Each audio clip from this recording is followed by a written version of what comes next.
तो नमस्कार बच्चों, कैसे हैं आप सभी।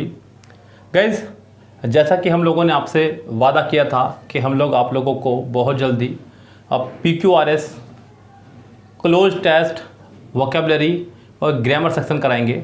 तो ये अब समय हो गया है PQRS का, यानी कि सेंटेंस रीअरेंजमेंट का। यस गाइज, हम लोग आपको करवाने वाले हैं अब sentence rearrangement. Yes guys, sentence rearrangement मतलब बच्चों PQRS इनको नाम दिया गया इन शॉर्ट। यस गाइस, यानी कि सेंटेंस को एक सही सीक्वेंस में लगाना, सजाना, उसे बोलते हैं हम लोग PQRS। यस गाइस, मैं आज की इस वीडियो में और आने वाली 2-4 वीडियो में सिर्फ और सिर्फ रूल्स पर बात करूंगा। उसके बाद मैं प्रैक्टिस की बात करूंगा, यानी कि आपको बिल्कुल जड़ से मजबूत करता हुआ चलूंगा, जिससे कि आप लोगों की जड़ अच्छी होगी तो आप लोग कैसा भी सेंटेंस बना सकते हैं। ओके गाइस, तो यहाँ मैं अगर बात करूँ पहले PQRS की, तो गाइस PQRS जो हम लोग देखते हैं ये 3 तरह के एग्जाम में आपके आते हैं। इसने अपने 3 रूप ले लिए हैं देखते देखते। टाइप 1, टाइप 2 और टाइप 3। ये 3 तरह के PQRS आपको अब देखने को मिल रहे हैं एग्जाम में। जो पहले वाला है ये आपका ग्रामेटिकली है, बिल्कुल ग्रामेटिकली मतलब बच्चों ये पूरा का पूरा ग्रामर बेस जाता है। यानी कि आपको एक ही सेंटेंस दिया होता है, उस सेंटेंस को तोड़ करके दिया जाता है।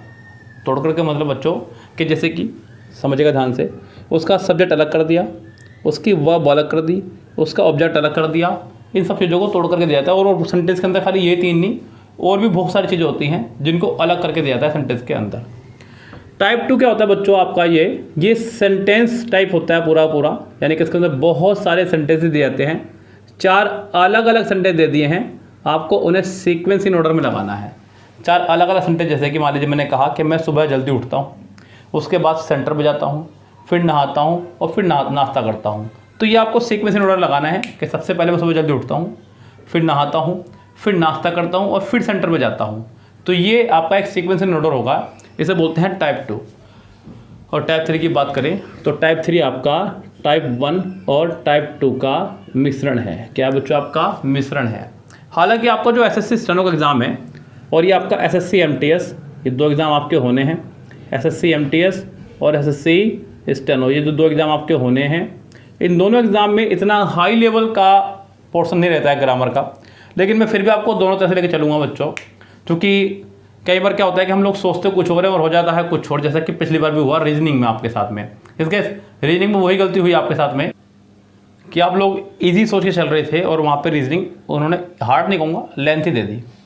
तो इस बार ऐसा ना हो बच्चों, किसी भी सब्जेक्ट में, चाहे वो मैथ हो, चाहे वो रीजनिंग हो, चाहे वो इंग्लिश हो, चाहे वो आपका जो भी सब्जेक्ट के अंदर आने GK वगैरह, और मैथ भी आनी है MTS के अंदर बच्चों, तो आप लोग पूरे 100% तैयार होकर जाइएगा।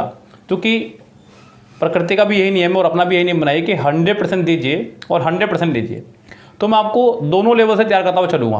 पहले एक बेसिक हम लोग स्ट्रक्चर बना देंगे आपके सामने, जो शायद 2, 3, 4 वीडियो में भी कवर हो सकता है शायद। बाकी मैं कोशिश करूँगा जल्द से जल्द फिनिश करने की। आप तो ये पहली क्लास है तो बच्चों को थोड़ा सा पता चल जाए कि हम लोग क्या कुछ देने वाले हैं, फिर हम लोग उसको तेज़ी से बढ़ा देंगे। ओके गाइस, चलिए फिलहाल हम लोग बात करते हैं यहाँ पे टाइप 1 की।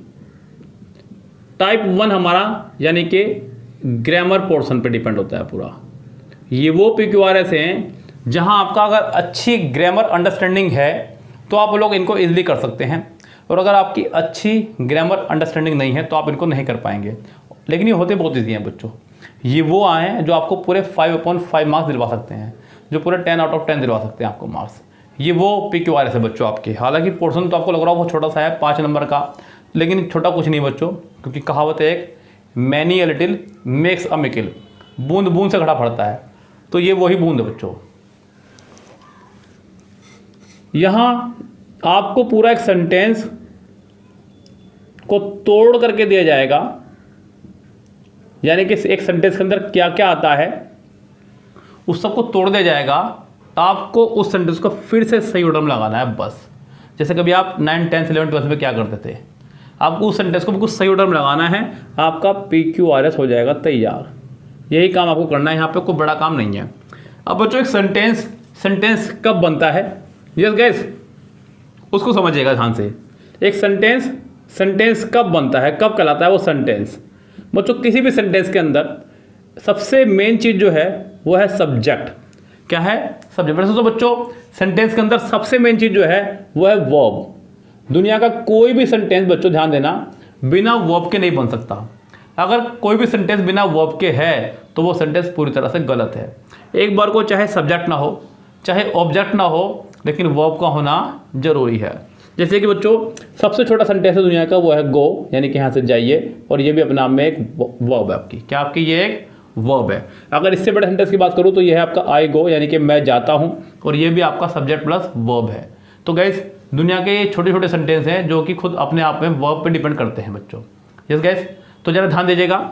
मैंने कहा किसी भी सेंटेंस की जो शुरुआत होगी वो होगी सब्जेक्ट से। किससे होगी बच्चों? सब्जेक्ट मतलब उसका मुख्य कर्ता, उस काम को करने वाला।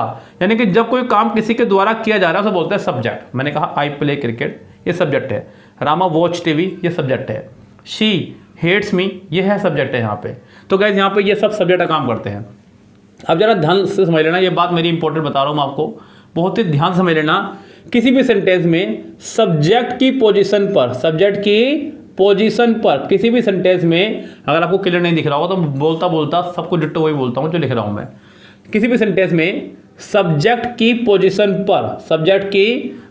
पर केवल 4 चीजें, कितनी बच्चों? केवल 4 चीजें आ सकती हैं सेंटेंस में। किसी भी सेंटेंस में सब्जेक्ट की पोजीशन पर केवल 4 चीजें आ सकती हैं। इन 4 के अलावा 5वीं चीज नहीं आएगी। अब जरा समझो, सबसे पहले आपको प्राथमिकता देनी है नाउन को। किसको देनी है? एक सेंटेंस जब आप PQRS बना रहे हो सबसे पहले आप नाउन ढूंढे कि नाउन कहां पर है इसके अंदर। अगर आपको दिख रहा है कि सेंटेंस में नाउन है ही नहीं तो आपको ढूंढना है प्रोनाउन। क्या ढूंढना बच्चों? आपको प्रोनाउन। और अगर आपको दिख रहा है कि प्रोनाउन भी नहीं है तो आप ढूंढे जीरंड। क्या ढूंढे बच्चों? आप जीरंड। और अगर जीरंड भी नहीं मिल रहा है तो इन्फिनेटिव। अब बच्चों सबसे पहले तो मैं आपको बता दूं, वैसे कायदे में तो सेंटेंस के अंदर सिर्फ 2 ही चीजें आया करती है, नाउन और प्रोनाउन। लेकिन बच्चों जीरंड और इन्फिनेटिव भी एज ए सब्जेक्ट काम करते हैं। लेकिन मैं आपको बता दूं कि इन दोनों को भी नाउन ही कहा जाता है। इनडायरेक्टली ये भी एक नाउन ही है, नाउन की तरह ही काम करते हैं बच्चों। तो यानी कि ये भी नाउन ही है। अब सवाल ये उठता है कि सेंटेंस की शुरुआत में केवल नाउन और प्रोनाउन ही क्यों आ सकते हैं, कोई और क्यों नहीं? तो बच्चों अच्छा सवाल है। बच्चों सवाल यह है कि सेंटेंस की शुरुआत में केवल नाउन और प्रोनाउन ही क्यों आएगा? बच्चों ऐसा इसलिए क्योंकि हम लोगों को बता दिया है पहले आपको कि सेंटेंस में वर्ब का आना जरूरी है। किसी भी सेंटेंस में वर्ब का आना जरूरी है। और ये जो आप वर्ब कर रहे हैं बात जिसकी, ये आपके होते हैं 2 तरह की, सिंगुलर और प्लूरल, यानी कि एक वचन और बहुवचन। तो इसके इस रूप को देखते हुए जो है सेंटेंस की शुरुआत में केवल नाउन या प्रोनाउन आ सकता है, बिकॉज नाउन या प्रोनाउन को अधिकार है सिंगुलर और प्लूरल बनने का, इसके अलावा किसी को अधिकार नहीं है। इसलिए बच्चों सेंटेंस की शुरुआत में या तो नाउन आया करता है या फिर प्रोनाउन, क्योंकि ये भी सिंगुलर प्लूरल बन सकते हैं अपनी अकॉर्डिंग टू कंडीशन। और ये भी क्लियर बच्चों बात। तो सबसे पहले बात कर रहा हूं मैं सब्जेक्ट की। किसकी बात कर रहा हूं मैं? सब्जेक्ट की। यानी कि सेंटेंस की शुरुआत में किसी भी सब्जेक्ट का आना जरूरी है। जैसे कि आपने कहा रामा वॉचेस मूवी, तो बच्चों यहां पे रामा आपका एक नाउन है। आपने कहा ही वॉच मूवी, बच्चों यहां पर ही आपका एक प्रोनाउन है। Watching movie is not good for eyes. तो बच्चों यहां पे जो वॉचिंग देख रहे हैं आप, ये आपका जीरंड है लेकिन काम करता है एज ए नाउन ही। यस, एज ए नाउन ही काम करता है। और to watch movie is my hobby, तो गाइस यहाँ पे ये जो टू वॉच है आपका इन्फिनिटी है। क्या बच्चों? आपका ये इन्फिनिटिव है और ये भी काम करता है नाउन के जैसा ही। तो किसी भी सेंटेंस में इन 4 चीज़ों को आना जरूरी है, वो आपका नाउन, प्रोनाउन, जीरंड या इन्फिनिटिव। हालांकि जीरंड को भी नाउन कहा जाता है और इन्फिनिटिव को भी नाउन की श्रेणी में ही रखा जाता है बच्चों। तो ये सेंटेंस का स्ट्रक्चर है, ध्यान रखिएगा। सबसे पहला स्ट्रक्चर क्या बताया मैंने आपको? सब्जेक्ट। क्या बताया सबसे पहला स्ट्रक्चर? सब्जेक्ट। ऐसा नहीं कि एक सेंटेंस के अंदर सिर्फ सब्जेक्ट वर्ब ऑब्जेक्टिव होते हैं। सेंटेंस के अंदर सब्जेक्ट कॉम्प्लीमेंट होता है, एट्रीब्यूट होता है, पार्टिसिप होता है, एजेंट होता है, बहुत सारी चीज़ें हैं जो सेंटेंस में एक सब्जेक्ट के अंदर होती है, सेंटेंस के अंदर होती हैं। अब वो सारी चीज़ों को हम लोग डिस्कस करेंगे, लेकिन जैसा कि मैंने आपको बताया कि आज की ये पहली वीडियो है जो कि एक इंट्रोडक्टरी वीडियो है। यस गाइस, कल से ये वीडियो पूरी तरह से लागू हो गया आपके लिए, बिल्कुल बेफिक्र रहिए। अभी जितना मैं बता पाऊंगा उतना मैं बता रहा हूँ आपको बच्चों।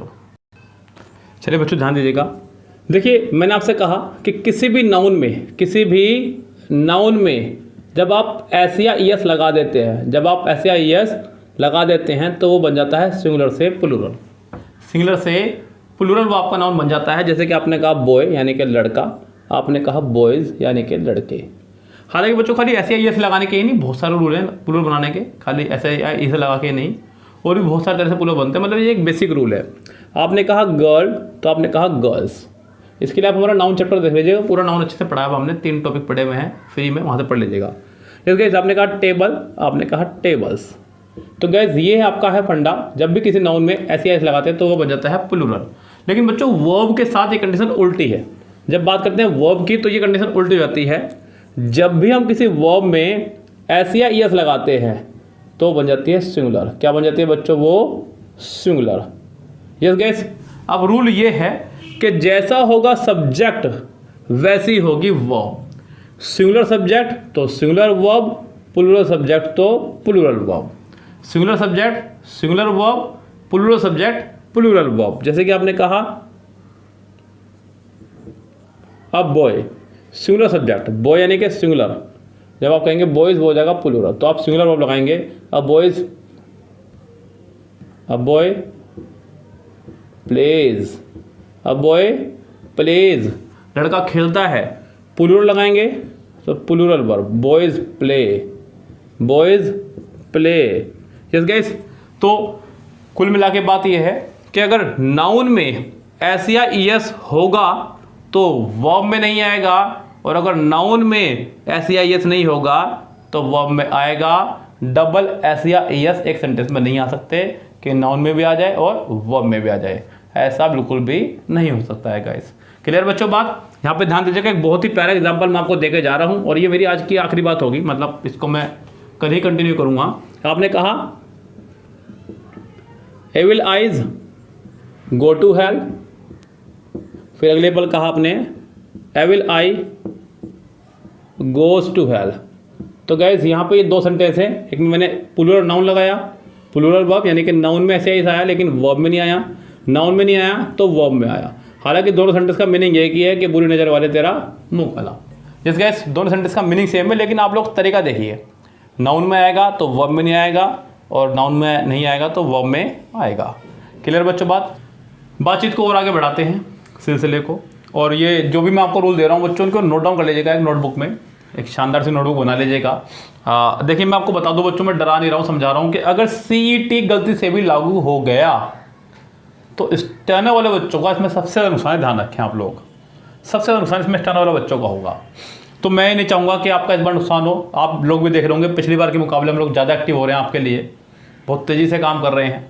तो आप लोगों से भी मैं यही वही चीज़, हिंदी नहीं आती है, चाहूँगा आपसे, उपेक्षा क्या बोलते हैं इसको, मैं आपसे वही उम्मीद करूँगा कि आप लोग भी उतना मेहनत करें।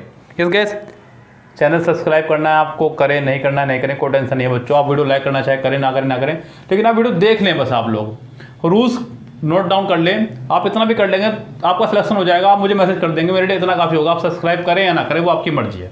इस गैस हम लोग कहानी को अपनी आगे बढ़ाते हैं बच्चों। यहाँ पे आज मैंने कल आपको पढ़ाया कि सब्जेक्ट के बारे में, किसके बारे में? सिर्फ सब्जेक्ट के बारे में। मैंने बताया कि सब्जेक्ट की पोजीशन पर हमेशा 4 चीजें आ सकती हैं, नाउन, प्रोनाउन, जीरंड और इन्फिनेटिव। नाउन प्रोनाउन ही क्यों ये भी बताया मैंने आपको, जीरंड इन्फिनेटिव क्यों ये बताया मैंने आपको। थोड़ा सा जीरंड और इन्फिनेटिव पर थोड़ी सी बात हो जाए, क्योंकि ये पीक्यूआरएस में बड़ा दुखी करेगा आपको, डेफिनेटली दुखी करेगा बच्चों। ध्यान देना, जीरंड यानी कि जब आप लोग वर्ब की फर्स्ट फॉर्म में लगा देते हैं आईएनजी, उसको बोलते हैं जीरंड। लेकिन हर बार आईएनजी लगाने पर वो जीरंड का काम नहीं करता, ये ध्यान रखें। हर बार जब वर्ब की फर्स्ट फॉर्म में आईएनजी लगे तो क्या वो जीरंड ही है? जी नहीं, बिल्कुल भी नहीं, ऐसा हर बार नहीं होगा बच्चों। ध्यान देना, यदि इस वर्ब की फर्स्ट फॉर्म में आईएनजी से पहले बी की फैमिली, किसकी फैमिली बच्चों? बी की फैमिली। इस बी की फैमिली को समझ लो क्या है बच्चों, ये बी की फैमिली के अंदर आपका आता है इज, एम, आर, वोज, वर, और साथ में इसके ये 3 मेंबर और बीन, बीइंग। ये 8 लोगों का परिवार है बी का। Be, been, being, is, am, are, was, were, ये 8 लोगों का परिवार है। अगर इसके बाद आपकी एनजी फॉर्म आ रही है तब आप समझ जाना कि ये वर्ब है। क्या आपका ये वर्ब है। और अगर वर्ब की फर्स्ट में आईएनजी विदाउट बी की फैमिली आ रहा है तब आप समझ जाना कि ये आपका जीरंड है। जरा हो जाए 2-4 एग्जांपल आपके लिए, बड़े प्यारे प्यारे एग्जांपल। जैसे कि मैंने कहा आई एम स्मोकिंग सिगरेट। बच्चों सिगरेट की स्पेलिंग चेक कर लीजिएगा, कई बार एग्जाम में ही आती है, पूछी जाती है स्पेलिंग में। CIGAREETTE। मैं सिगरेट पी रहा हूँ, मैं सिगरेट पी रहा हूँ। यहाँ पर स्मोकिंग आपका वर्ब है क्योंकि इससे पहले आपकी बी की फैमिली आई हुई है। Is, am, are, was, were, be, been, being. मैंने कहा smoking is injurious to health, यानी कि सिगरेट पीना स्वास्थ्य के लिए हानिकारक है। यहाँ ये जो स्मोकिंग आप देख रहे हैं इससे पहले, जस्ट पहले ना इज है, ना एम है, ना वोज है, ना वोर है, ना बी, बीइंग, कुछ भी नहीं है। ऐसे में आपका जीरंड है। क्या आपका ये जीरंड है? जरा खुद देखें। आई स्टॉप्ड स्मोकिंग, मैंने सिगरेट पीना छोड़ दिया। अब इस स्मोकिंग से पहले भी आपका ना इज, ना एम, ना आर, ना वोज, ना वर, कुछ भी नहीं है, यानी कि बी की फैमिली नहीं है। ऐसे में भी आपका ये जीरंड है। क्या ये आपका जीरंड है? अब जीरंड से PQRS में क्या प्रॉब्लम आएगी जरा वहाँ देख लें आप लोग। बच्चों सबसे पहले समझ लेना ध्यान से बात को, छोटी छोटी चीज़ें आपको बड़ा बनाएंगी बच्चों। ये चीज़ आज नहीं कल तो ख़त्म होगी, शुरुआत की तो ख़त्म तो होगी, 1 हफ्ता, 10 दिन, 20 दिन, कभी तो ख़त्म होगी ना। जुड़ रही है आप लोग, बस धैर्य रखिए बच्चों। जैसे कि जीरंड से अगर कभी भी कोई सेंटेंस शुरू हो रहा है, जीरंड अगर सब्जेक्ट की पोजीशन पर आ रहा है तो हमेशा सिंगुलर वर्ब आएगी। इस बात की गांठ मार लें आप। सिंगुलर वर्ब भी सिर्फ 5 होती हैं, इस बात की भी गांठ मार लें। मैं हमेशा बोलता हूँ कि याद तो रखा ही करें कि ये सिंगुलर वर्ब है, साथ में काउंटिंग भी याद रखा करें कि 4 हैं, 5 हैं, 6 हैं। इससे क्या होगा, जब आप याद करने बैठेंगे आपको याद आएगा इज आ गया, वोज आ गया, हैज़ आ गया। आप लोग जब सोचेंगे तो आपका दिमाग काम करेगा, नहीं यार सर ने 5 बताई थी, अभी 2 रह रही हैं, फिर वो 2 भी याद आ जाएंगी। सिंगुलर वर्ब में 5 और बातें आपके इज, वोज, हैज़, डज और वर्ब की फर्स्ट फॉर्म में एस या ईएस। ये 5 सिंगुलर वर्ब है। जब भी जीरंड सब्जेक्ट की पोजीशन पर होगा आपकी सिंगुलर वर्ब का आना अनिवार्य है। सिंगुलर वर्ब मतलब इनमें से कोई एक आना अनिवार्य है। अब कई बार ये चीज़ देखने को मिली कि अगर 2 जीरंड एंड से जुड़े होंगे, अगर 2 जीरंड एंड से जुड़े होंगे तो बच्चों यहाँ पे क्या होता है, बच्चे अपना वो फॉर्मूला लगा देते हैं जो बच्चों ने कभी पढ़ा है ग्रामर कोर्स के दौरान अलग अलग कोचिंग्स में, कि जब 2 नाउन एंड से जुड़े हों, क्योंकि ये जीरंड को आप नाउन ही बोलते हैं, सिंपल सी बात है, आपको भी पढ़ाया गया होगा कि जब 2 नाउन एंड से जुड़े हों तो प्लूरल वर्ब आती है। लेकिन गलत है बच्चों, जीरंड के साथ ये कंडीशन पास नहीं होती है। यहाँ जीरंड के साथ में आपकी सिंगुलर ही वर्ब आनी है, ये ध्यान रखें। इसके सिंगुलर वर्ब आनी है मतलब सिंगुलर ही वर्ब आनी है बच्चों। यस, जरा ध्यान से देखें। मैंने कहा ड्रिंकिंग एंड ड्राइविंग, तो बच्चों यहाँ पे ड्रिंक और ड्राइविंग 2 जीरंड एक साथ आई हैं, आपको यहाँ पे सिंगुलर ही वर्ब लगाने, ध्यान रखें। Drinking and driving is not good, was not good, जो भी मतलब आप सेंटेंस बनाना चाह रहे हैं वो तो कंडीशन पर डिपेंड करता है, बस आप ध्यान रखें कि सिंगुलर वर्ब आनी है। सेंटेंस की शुरुआत में अगर जीरंड आ गया है तो वर्ब हमारी सिंगुलर ही आएगी। इसको खूब अच्छे से गांठ मार लें, इसको भूलना बिल्कुल भी नहीं है। जरा एक और रूल देखते हैं। यहाँ पर एग्जाम में एक और सेंटेंस बड़ा कंफ्यूज करके चला गया बच्चों को। जैसे कि सेंटेंस ने दिया making pies and cakes dash my hobby. अब इज या आर, अब यहाँ पर भी मैंने, देखिए ये प्रैक्टिकली बता रहा हूँ बच्चों, मैं जब ऑफलाइन में पढ़ाता हूँ तभी मैंने ये बच्चों से गौर की है कि अगर मैंने 50 स्टूडेंट से पूछा है सवाल तो कम से कम 25 ने गलत दिया। अब जब वो कर रहे हैं गलती तो आप भी करेंगे, ये खुशी की बात भी कह लो या दुख की कह लो, क्योंकि बच्चे तो बच्चे होते हैं। तो वो जो रेशियो है ना परसेंटेज का, यस, वो मुझे इंक्रीज करना है। अब जरा ध्यान देना, कुछ लोगों को लगेगा कि 2 नाउन एंड से जुड़े हुए हैं और दोनों प्लूरल हैं। दोनों क्या हैं? प्लूरल हैं, तो प्लूरल वर्ब आने चाहिए, लेकिन नहीं। सेंटेंस का सब्जेक्ट मेकिंग है। क्या बच्चों? सेंटेंस का सब्जेक्ट मेकिंग, और मेकिंग यहाँ पे जीरंड की तरह काम कर रहा है क्योंकि मेकिंग से पहले is, am, are, was, were, be, been, being नहीं है। यहाँ पे ये मेकिंग आपका जीरंड यानी कि नाउन की तरह काम कर रहा है, इसके हिसाब से सिंगुलर वर्ब आएगी इज। ये आपका एग्जाम में आया हुआ क्वेश्चन पेपर है, 2015 में आपका क्वेश्चन पेपर एग्जाम में आया है। इसके तो बिल्कुल बेफिक्र आप इस काम को करते रहें, बहुत ही शानदार तरह से करते रहें। माफ़ी चाहूँगा बच्चों, उनको फ्लाइट मोड पर लगाना भूल गया था मैं।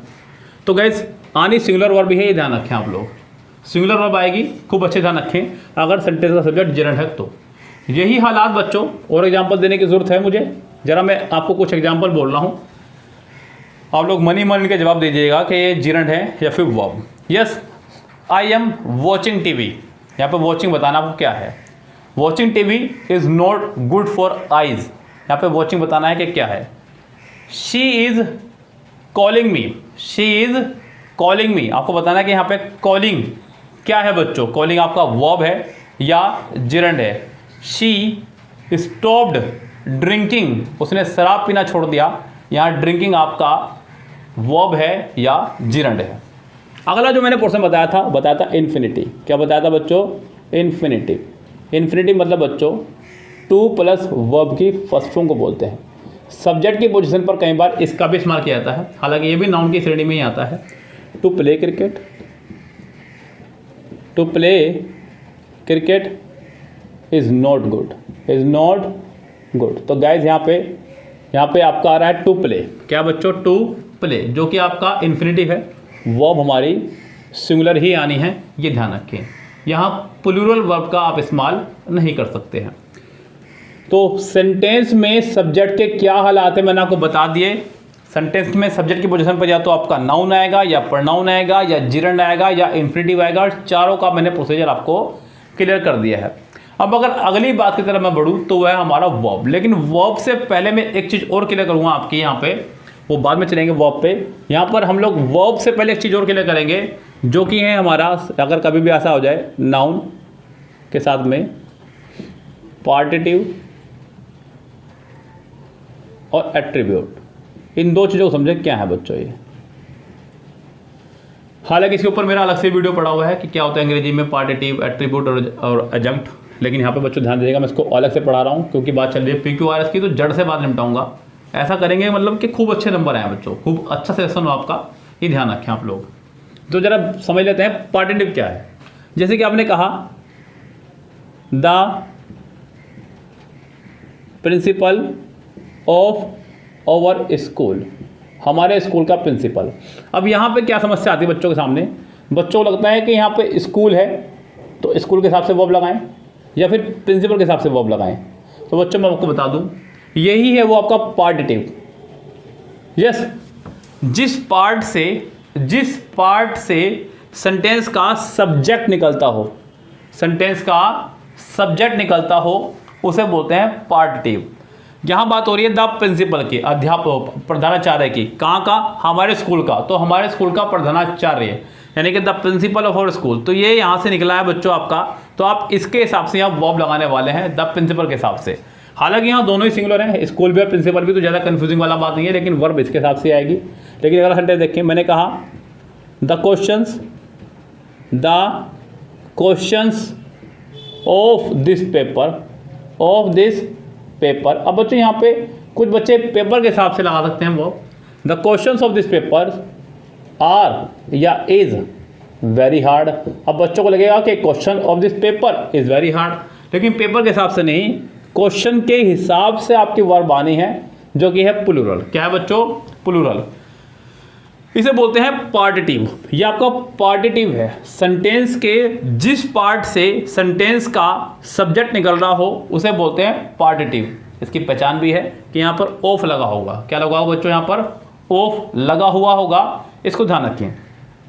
कई बार PQRS बनाते समय वो क्या करेगा, आपको सेंटेंस का सब्जेक्ट दे देगा पहले सेंटेंस में, बाकी PQRS में आपको वर्ब भी दे सकता है, पार्टिटिव भी दे सकता है। तो हो सकता है कि पहले पार्टिटिव आए फिर वर्ब आए। मेरी बात समझ रहे हैं ना आप लोग? जरूरी नहीं कि आप एकदम डायरेक्ट वर्ब ढूंढ लेंगे उसके लिए और एकदम वर्ब लगा देंगे, नहीं, ऐसा काम नहीं करना है। पहले उसके लिए आपको पार्टिटिव ढूंढना है और फिर आपको उसके लिए वर्ब ढूंढनी है। थोड़ा सा क्लियरली लेके चलेंगे बच्चों को बात को। अगर कुछ क्लियर ना हो तो आप मुझे मैसेज कीजिएगा, मैं आपको दोबारा वीडियो बना दूंगा अलग से इसके ऊपर ही, आप मेरी वीडियो देख सकते हैं जाकर के पार्टिटिव के ऊपर। लेकिन क्लियर करके चलें। देखिए 60 डेज़ है, कोई भी टॉपिक रिपीट करने का मौका आपके पास नहीं है। आप सोच रहे हैं कि मैं एग्जाम टाइम पे रिवीजन कर लूँगा, रिवीजन का समय नहीं है आपके पास में। बहुत सामान है आपके पास करने के लिए, बहुत काम है। अभी यूट्यूब पर भी वीडियो मेरी इतनी सारी है, बेहनता आप उनको देखें पहले तो वही फिनिश कर लें। किरण बुक फिनिश करनी है, मिरर फिनिश करनी है, MB फिनिश करनी है। एक काम थोड़ा ना है, बहुत सारे काम है। तो इसलिए जो भी देखना है फाइनल देखो, ये ध्यान रखें आप। यस आज है, बस जो भी है ये आज आप लोग देख रहे हैं, बस ये फाइनल है आपका, आज ये रिवीजन भी है, ये सब कुछ है ये, तो इसको ही फाइनल कर लो आप बस। तो इसे बोलते हैं पार्टिटिव। क्या बोलते हैं बच्चों इसको? पार्टिटिव। वर्ब आपकी सब्जेक्ट के हिसाब से आनी है। दूसरी जो चीज़ मैंने आपको बताई वो बताई मैंने आपको एट्रीब्यूट। ये मैं इसलिए बता रहा हूँ कि सेंटेंस में ये वर्ब से पहले आके धरी जाती हैं बच्चों। सेंटेंस में वर्ब से पहले आके ही बैठ जाएंगी, उसके बाद में आपका वर्ब आएगा। अब एट्रीब्यूट क्या है? जैसे कि आपने कहा Ashoka the great, Ashoka the great, या फिर आप कहें द ग्रेट अशोका। बच्चों आप लोग बताइए कि आपके हिसाब से इनमें से कौन सा सही है, अशोका द ग्रेट या फिर द ग्रेट अशोका? कुछ बच्चे हैं जो द ग्रेट अशोका भी कर सकते हैं और कुछ बच्चे हैं जो अशोका द ग्रेट कहेंगे, क्योंकि ये पढ़ा हुआ है अशोका महान। बच्चों ध्यान दीजिएगा, यही वो एट्रीब्यूट। एट्रीब्यूट मतलब बच्चों जब आप किसी सब्जेक्ट के बारे में, एट्रीब्यूट जब किसी सब्जेक्ट के बारे में आप कुछ एडिशनल इंफॉर्मेशन दें। क्या दें बच्चों? एडिशनल, नोट केवल इंफॉर्मेशन बल्कि उसकी क्वालिटी को बताएं। एडिशनल इंफॉर्मेशन जब आप दे रहे हैं वो कहलाता है आपका एट्रीब्यूट। अशोका द महान, Madhuri Dixit the finest actress, Ram my friend, Ram मेरा मित्र। तो ये जो आप बता रहे हैं ये एडिशनल इंफॉर्मेशन बता रहे हैं आप सब्जेक्ट के बारे में, बस वही तो एट्रीब्यूट होता है बच्चों। क्या होता है? वो आपका एट्रीब्यूट। तो ध्यान देना बच्चों, एक कहानी सुन लीजिएगा ध्यान से। एट्रीब्यूट का इस्तेमाल हमेशा सब्जेक्ट के बाद होगा, ना कि पहले। एट्रीब्यूट का इस्तेमाल हमेशा सब्जेक्ट के बाद होगा, पहले नहीं। तो यहाँ पे अशोका द ग्रेट, लेकिन वर्ब हमारी अशोका के हिसाब से आनी है, ध्यान रखें। यस, जैसे कि मैंने कहा Raj my friend is an engineer, is an engineer. हालांकि गाइस जब आप मेरे साथ में प्रैक्टिस करेंगे प्रोनाउन नाम के चैप्टर की, तो मैं आपको ये खूब अच्छे से समझाता हूँ प्रोनाउन के चैप्टर में ही कि कोमे से कोमे तक के हिस्से को सेंटेंस में कुछ भी नहीं मानते हैं। कोमे से कोमे तक के हिस्से को सेंटेंस में कुछ नहीं मानते, ये हिस्सा आपका वैसे भी खत्म है। लेकिन बच्चों आप इसे ऐसे मत कर देना, ये आपका ग्रामर में अगर आ जाए कॉमन एरर में तो आपको बेवकूफ़ बना सकता है। My friend Raj is an engineer, ये कहना गलत हो जाएगा। My friend Ram is an engineer, जी नहीं। My friend Raj is an engineer, जी नहीं। Raj my friend is an engineer. Attribute को हमेशा सब्जेक्ट के बाद लगाया करते हैं, पहले नहीं। यस गैस, ये इतना ध्यान रखें आप लोग। क्यों लगाते हैं इसके बारे में मैंने वीडियो में बहुत अच्छे से जिक्र किया है। ओके, आपको जिसको वो वीडियो चाहिए एट्रीब्यूट पार्टिटिव एजेंट की, मुझे मैसेज कर दीजिएगा, मैं भेज दूंगा आपको, नहीं तो मैं डिस्क्रिप्शन बॉक्स में लगा दूंगा। हालांकि इतना समय लगता मिलता नहीं है। ओके गाइस, तो यहाँ पर आपने जान लिया एट्रीब्यूट के बारे में और साथ में आपने जान लिया पार्टिटिव के बारे में। ये वो हिस्से हैं जो सेंटेंस में सब्जेक्ट की पोजीशन के बाद आ जाते हैं। अब जो तीसरा हिस्सा सब्जेक्ट सेंटेंस में आएगा आपका, एक सेंटेंस बच्चों पूरा सेंटेंस तैयार हो रहा है आपका। अभी देखो सेंटेंस बनाना, कहते हैं ना कि सेंटेंस बनाना इतना आसान काम नहीं है, क्योंकि वो मीनिंगफुल भी होना चाहिए। मैंने कहा कि मुझे काट कर सेब खिलाओ, मुझे काट कर सेब खिलाओ। तो यहाँ पे ये सेंटेंस गलत है बच्चों। मुझे काट कर नहीं, मुझे सेब काट कर खिलाओ, मुझे सेब काट कर खिलाओ। तो ये काट कर सेब के बाद आएगा, सेब कटेगा ना कि मैं। यस, आपको नहीं काटना है भैया, सेब को काटना है, ध्यान रखेंगे आप लोग। तो यही तो है बस सेंटेंस। समान सारा पूरा है, लेकिन वो आगे पीछे नहीं था, सीक्वेंस में नहीं था, एक करेक्ट ऑर्डर में नहीं था। ओके गाइस, तो उस ऑर्डर में लगाओ सेंटेंस को। तो यहाँ पर जो दूसरा हिस्सा है आपका हो चुका है सब्जेक्ट, पार्टिटिव और एट्रीब्यूट। अब आपका आता है वर्ब की कहानी। किसी कहानी बात करेंगे बच्चों, वर्ब। अब बच्चों वर्ब का एक हिस्सा सुन लीजिएगा आप लोग ध्यान से। पहले ही वर्ब जो है हमारे पास दो तरह की हैं, पहली हेल्पिंग वर्ब और दूसरी मेन वर्ब। अब हेल्पिंग वर्ब भी तीन तरह की हैं आपकी, तीन तरह की मतलब प्रेजेंट, पास्ट और फ्यूचर। प्रेजेंट, पास्ट और फ्यूचर, ये तीन तरह की आपकी हेल्पिंग वर्ब है। बहुत डीपली नहीं पढ़ाऊंगा, बिल्कुल बेफिक्र रहिए, PQR जितना ही पढ़ाऊंगा सिर्फ। ये आपके तीन तरह की हेल्पिंग वर्ब है, प्रेजेंट, पास्ट और फ्यूचर। अब यहाँ पर आपकी तीन हेल्पिंग वर्ब और भी हैं, जो कि आपकी बी, बीन, बीइंग। ये तीन भी हेल्पिंग वर्ब की श्रेणी में आती हैं, लेकिन ये किसी भी टेंस के अंदर नहीं आएंगी। ना तो ये प्रेजेंट की हैं, ना ये पास्ट की हैं, ना ये फ्यूचर की हैं, ये भी हेल्पिंग वर्ब ही। ये बात ध्यान रखें आप लोग। तो ये तीन भी आपकी हेल्पिंग वर्ब ही हैं, प्रेजेंट, पास्ट, फ्यूचर में आपकी नहीं आएंगी। तो ये सभी आपकी हेल्पिंग वर्ब है। क्या आपकी ये हेल्पिंग वर्ब, सहायक क्रियाएं। अब इन हेल्पिंग वर्ब में भी एक कहानी आपके साथ जुड़ती है बच्चों, वो कहानी सुनिएगा ध्यान से। क्या कहानी है? यदि हेल्पिंग वर्ब के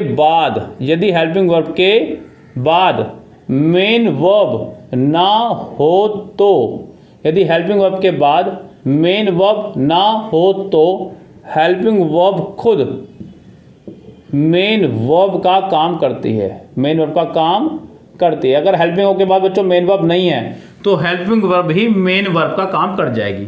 जरा कैसे, मैंने कहा आई एम एन इंजीनियर, मैं एक इंजीनियर हूँ। तो बच्चों यहाँ पर एम के बाद में कोई वर्ब नहीं आई है, डायरेक्ट ऑब्जेक्ट आया है, यहाँ पर आपका एम ही मेन वर्ब है। आपने कहा शी हैज़ अ कार, उसके पास एक कार है, यहाँ पर हैज़ के बाद कोई वर्ब नहीं आई है, यहाँ पर हैज़ ही आपका मेन वर्ब है। जब आप लोग is am are was verb का इस्तेमाल, हैज़ हैव हैड का इस्तेमाल एज ए नाउन या एडजेक्टिव करते हैं, नाउन या एडजेक्टिव के साथ में करते हैं, तब ये ऐसे में आपका खुद ही वर्ब का काम करती हैं। She has a cow, you have a bank balance, कुछ भी मतलब जब आप लगाते हैं इस तरह से, तब आप लोगों का ये सेंटेंस मेन वर्ब की तरह ही काम करता है। लेकिन अगर इनके बाद मेन वर्ब हो तब ये हेल्पिंग वर्ब की तरह काम नहीं करती, सॉरी मेन वर्ब की तरह ना काम नहीं करती हैं, फिर ये हेल्पिंग वर्ब की तरह काम करती हैं। यानी कि अगर हेल्पिंग वर्ब के बाद मेन वर्ब भी है तब ये हेल्पिंग वर्ब का काम करेंगी और मेन वर्ब आपकी अलग है। जैसे कि आपने कहा I am writing a letter, I am writing a letter. अब यहाँ पर ये जो एम देख रहे हैं ये आपकी हेल्पिंग वर्ब है और ये आपका मेन वर्ब है। राइटिंग यहाँ पे मेन वर्ब है। अब यहाँ पे एम सिर्फ ये बताने के लिए आ रहा है कि सेंटेंस प्रेजेंट में है, पास्ट में है, फ्यूचर में है। यहाँ पर एम सिर्फ ये बताने आया है बच्चों। तो I am writing a letter clear कर रहा है कि सेंटेंस आपका प्रेजेंट में है। अगर आपने कहा I was cooking food, I was cooking food, तो बच्चों यहाँ पर ये वॉज ये बताने आ रहा है कि सेंटेंस पास्ट में है और ये हेल्पिंग वर्ब की तरह काम कर रहा है, क्योंकि कुकिंग मेन वर्ब आपकी यहाँ पे आ चुकी है ऑलरेडी पहले ही। यस गाइस, क्लियर आपकी कहानी। मैंने कहा आई शैल कुक फूड, मैं खाना बनाऊंगा, यहाँ पर भी ये बताने आ रहा है कि ये सिर्फ फ्यूचर में है सेंटेंस, बाकी ये आपकी हेल्पिंग वर्ब है और ये आपकी मेन वर्ब है। ओके गाइस, हेल्पिंग वर्ब और मेन वर्ब। यस, तो ये कहानी आपकी हेल्पिंग वर्ब और मेन वर्ब की। आगे बढ़ाएंगे और कहानी को लेकर चलेंगे गाइस। अगर आपको याद होगा तो मैंने कल बताया था आपको कि बी भी आपकी एक हेल्पिंग वर्ब है, याद होगा बच्चों।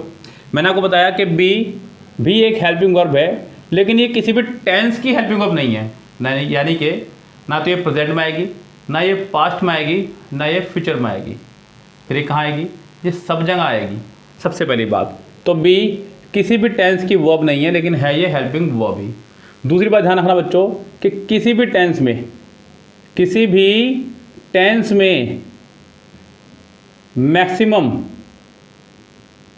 3 हेल्पिंग वर्ब आ सकती हैं। कितनी बच्चों? 3। कितनी बच्चों आ सकती हैं? 3 हेल्पिंग वर्ब आ सकती हैं किसी भी टेंस के अंदर। जैसे कि मैंने कहा I have been teaching English for 12 years, मैं 12 सालों से अंग्रेजी पढ़ा रहा हूँ। तो यहाँ पे पहली हेल्पिंग वर्ब, दूसरी हेल्पिंग वर्ब और ये मेन वर्ब होगी। क्या होगी बच्चों? ये गाइस। तो किसी भी सेंटेंस में 3 हेल्पिंग वर्ब आ सकती हैं बच्चों के साथ। कितनी आ सकती हैं? 3 हेल्पिंग वर्ब आ सकती हैं किसी भी सेंटेंस में। तो 2 यहाँ आ रही हैं, अब तीसरी देखो कैसे आएगी। I shall have been waiting for you, जो भी आगे सेंटेंस लिख लेना आप। तो ये रही आपकी मेन वर्ब और उससे पहले आने वाली ये सारी हेल्पिंग वर्ब ही हैं। शैल हेल्पिंग वर्ब है, हैव हेल्पिंग वर्ब है, बीन हेल्पिंग वर्ब है। यस गाइस, तो यहाँ पर मैंने आपको बता दिया है कि एक सेंटेंस में मैक्सिमम कितनी हेल्पिंग वर्ब आ सकती है बच्चों? 3। मैंने आपको विद एग्जाम्पल भी बता दिया है कि 3 हेल्पिंग वर्ब किस तरह से एक सेंटेंस के अंदर आएंगी। यस गाइस, कहानी को थोड़ा सा और आगे बढ़ाते हैं, थोड़ा सा और घुसते हैं ग्रामर के अंदर। तो एक सेंटेंस के अंदर क्या क्या होना चाहिए? सब्जेक्ट बता चुका हूँ, फिर मैंने आपको पढ़ाया पार्टिटिव, यस गाइस आपको याद होगा, और एट्रीब्यूट अगर इनकी जरूरत पड़ जाए तो। फिर मैंने पढ़ाया आपको हेल्पिंग वर्ब, फिर मैंने पढ़ाया आपको मेन वर्ब। अब कहानी किसकी बच रही है बच्चों? ऑब्जेक्ट की। किसकी बच रही है बच्चों कहानी? ऑब्जेक्ट की। सेंटेंस के अंदर ऑब्जेक्ट भी हुआ करता है। ध्यान देना बच्चों, वर्ब के पहले वाला पार्ट कहलाता है सब्जेक्ट, वर्ब के बाद वाला पार्ट कहलाता है ऑब्जेक्ट। सब्जेक्ट, ऑब्जेक्ट, वर्ब, ये तीन चीज़ें ज़रूरी नहीं कहूँगा, लेकिन नॉर्मली ये सेंटेंस में आपके पाई जाती हैं, तभी सेंटेंस को सेंटेंस माना जाता है। हाँ, पैसिव बनाने के लिए ज़रूरी है कि ऑब्जेक्ट का होना जरूरी है अगर सेंटेंस को पैसिव बनाना है तो, लेकिन मैं पैसिव नहीं पढ़ा रहा हूँ आपको, यहाँ पे मैं PQRS सॉल्व करवा रहा हूँ। अब गाइस ध्यान देना, ऑब्जेक्ट की जगह पर, ऑब्जेक्ट की जगह पर तीन चीज़ें, नाउन, प्रोनाउन और जिरंड आ सकते हैं। याद करना, मैंने जब आपको पढ़ाया था सब्जेक्ट तो वहाँ पर आपका इन्फिनिटिव ऐड हो गया था कि सब्जेक्ट की पोजीशन पर केवल 4 चीज़ें आएंगी, नाउन, प्रोनाउन, जिरंड और इन्फिनिटिव। लेकिन ऑब्जेक्ट की पोजीशन पर केवल 3 चीज़ें आ सकती हैं, नाउन, प्रोनाउन और जिरंड। इन्फिनिटी यहाँ पर नहीं आएगी ऑब्जेक्ट की पोजीशन पर। अब जरा एक एक एग्जाम्पल समझते हैं कि क्या कहना चाह रहा है।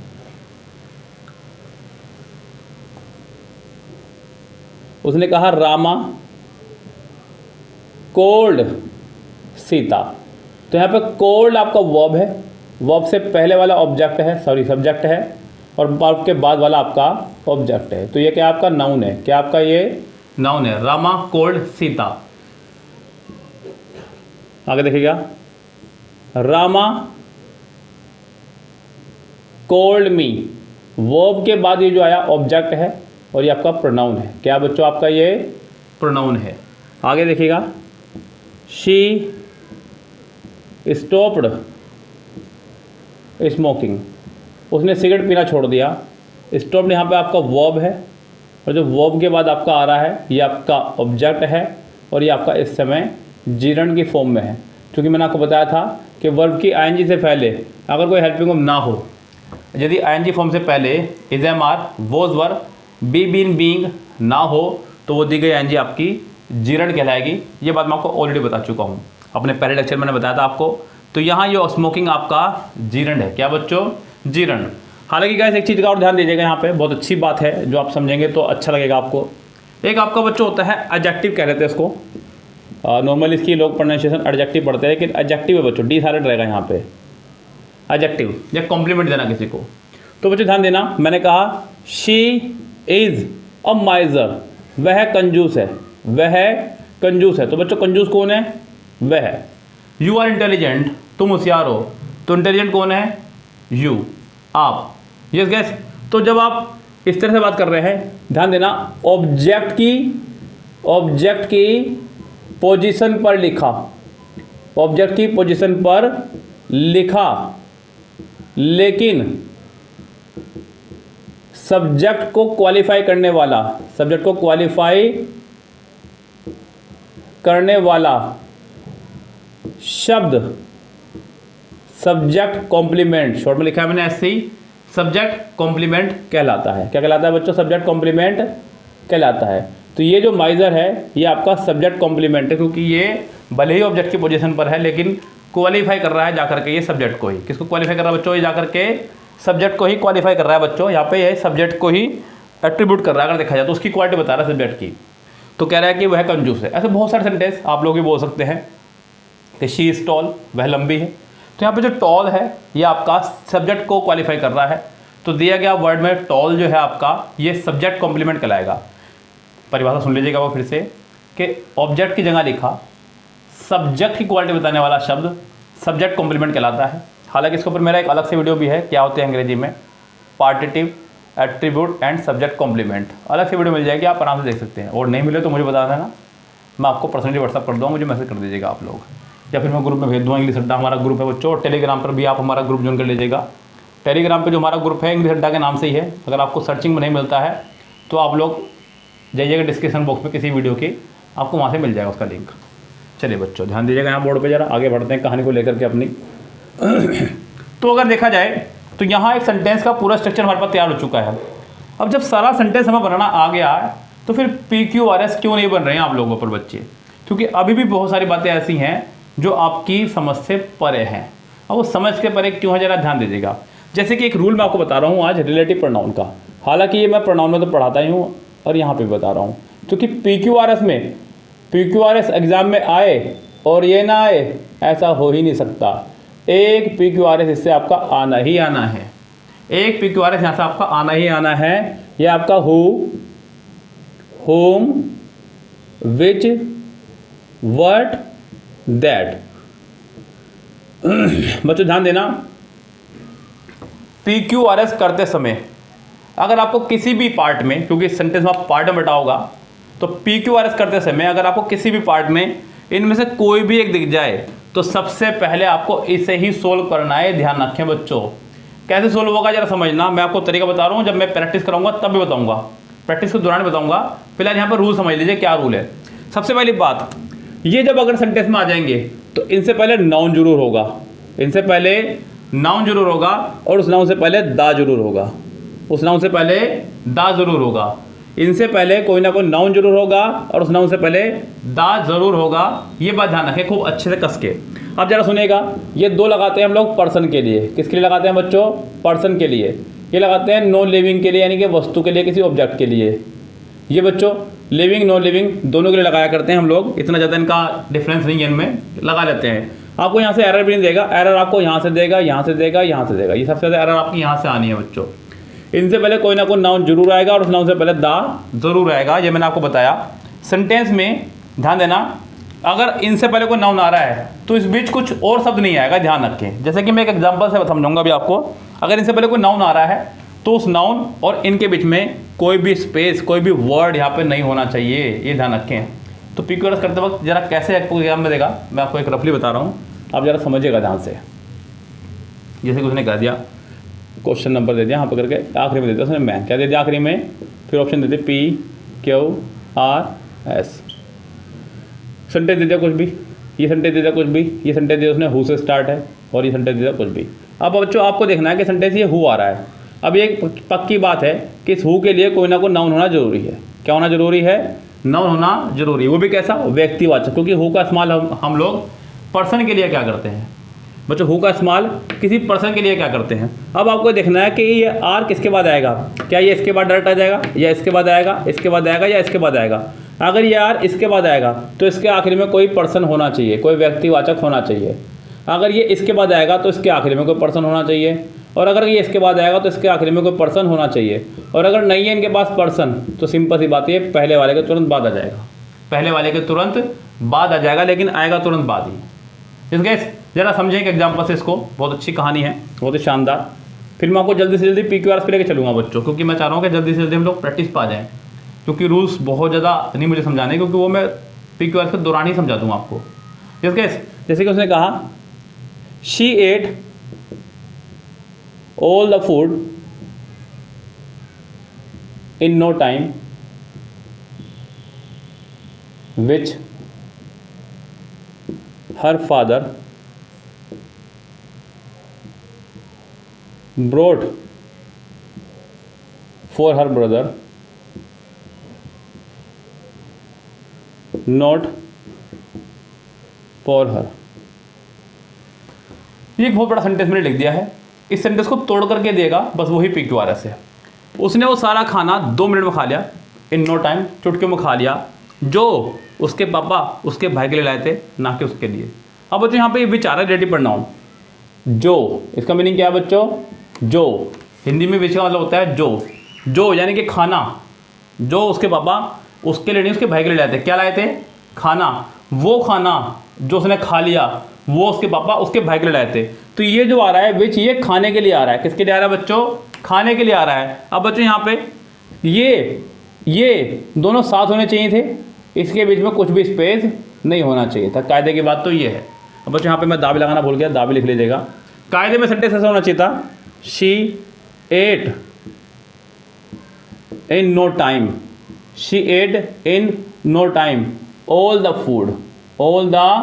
Food which. कायदे में ऐसा होना चाहिए था, विच से पहले नाउन और उस नाउन से पहले दा। कायदे में सेंटेंस इस तरह से होना चाहिए था, और यही गलतियां वो आपको एग्जाम में भी देगा बच्चों, ध्यान देना। इसी तरह की गलतियां देता है एग्जाम में, ज़्यादा बड़ी बात नहीं है। लेकिन एक PQRS डेफिनेटली आपका इसी रूल पर आएगा, ध्यान रखें आप लोग। रिलेटिव प्रोनाउन से 5 नंबर का अगर PQRS आ रहा है एग्जाम में तो एक PQRS फंसना स्वाभाविक है, ध्यान रखें। आप इसकी 100% तैयारी रखें बच्चों, 100%। मिटाता नहीं हूँ।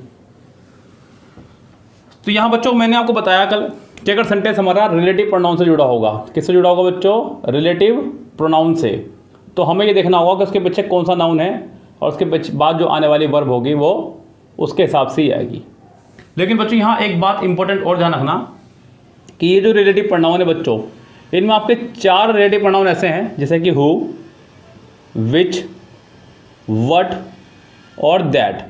ये 4 एज ए सब्जेक्ट भी काम करते हैं, यानी कि ये आपके सब्जेक्ट भी हैं, ये आपके सब्जेक्ट भी हैं।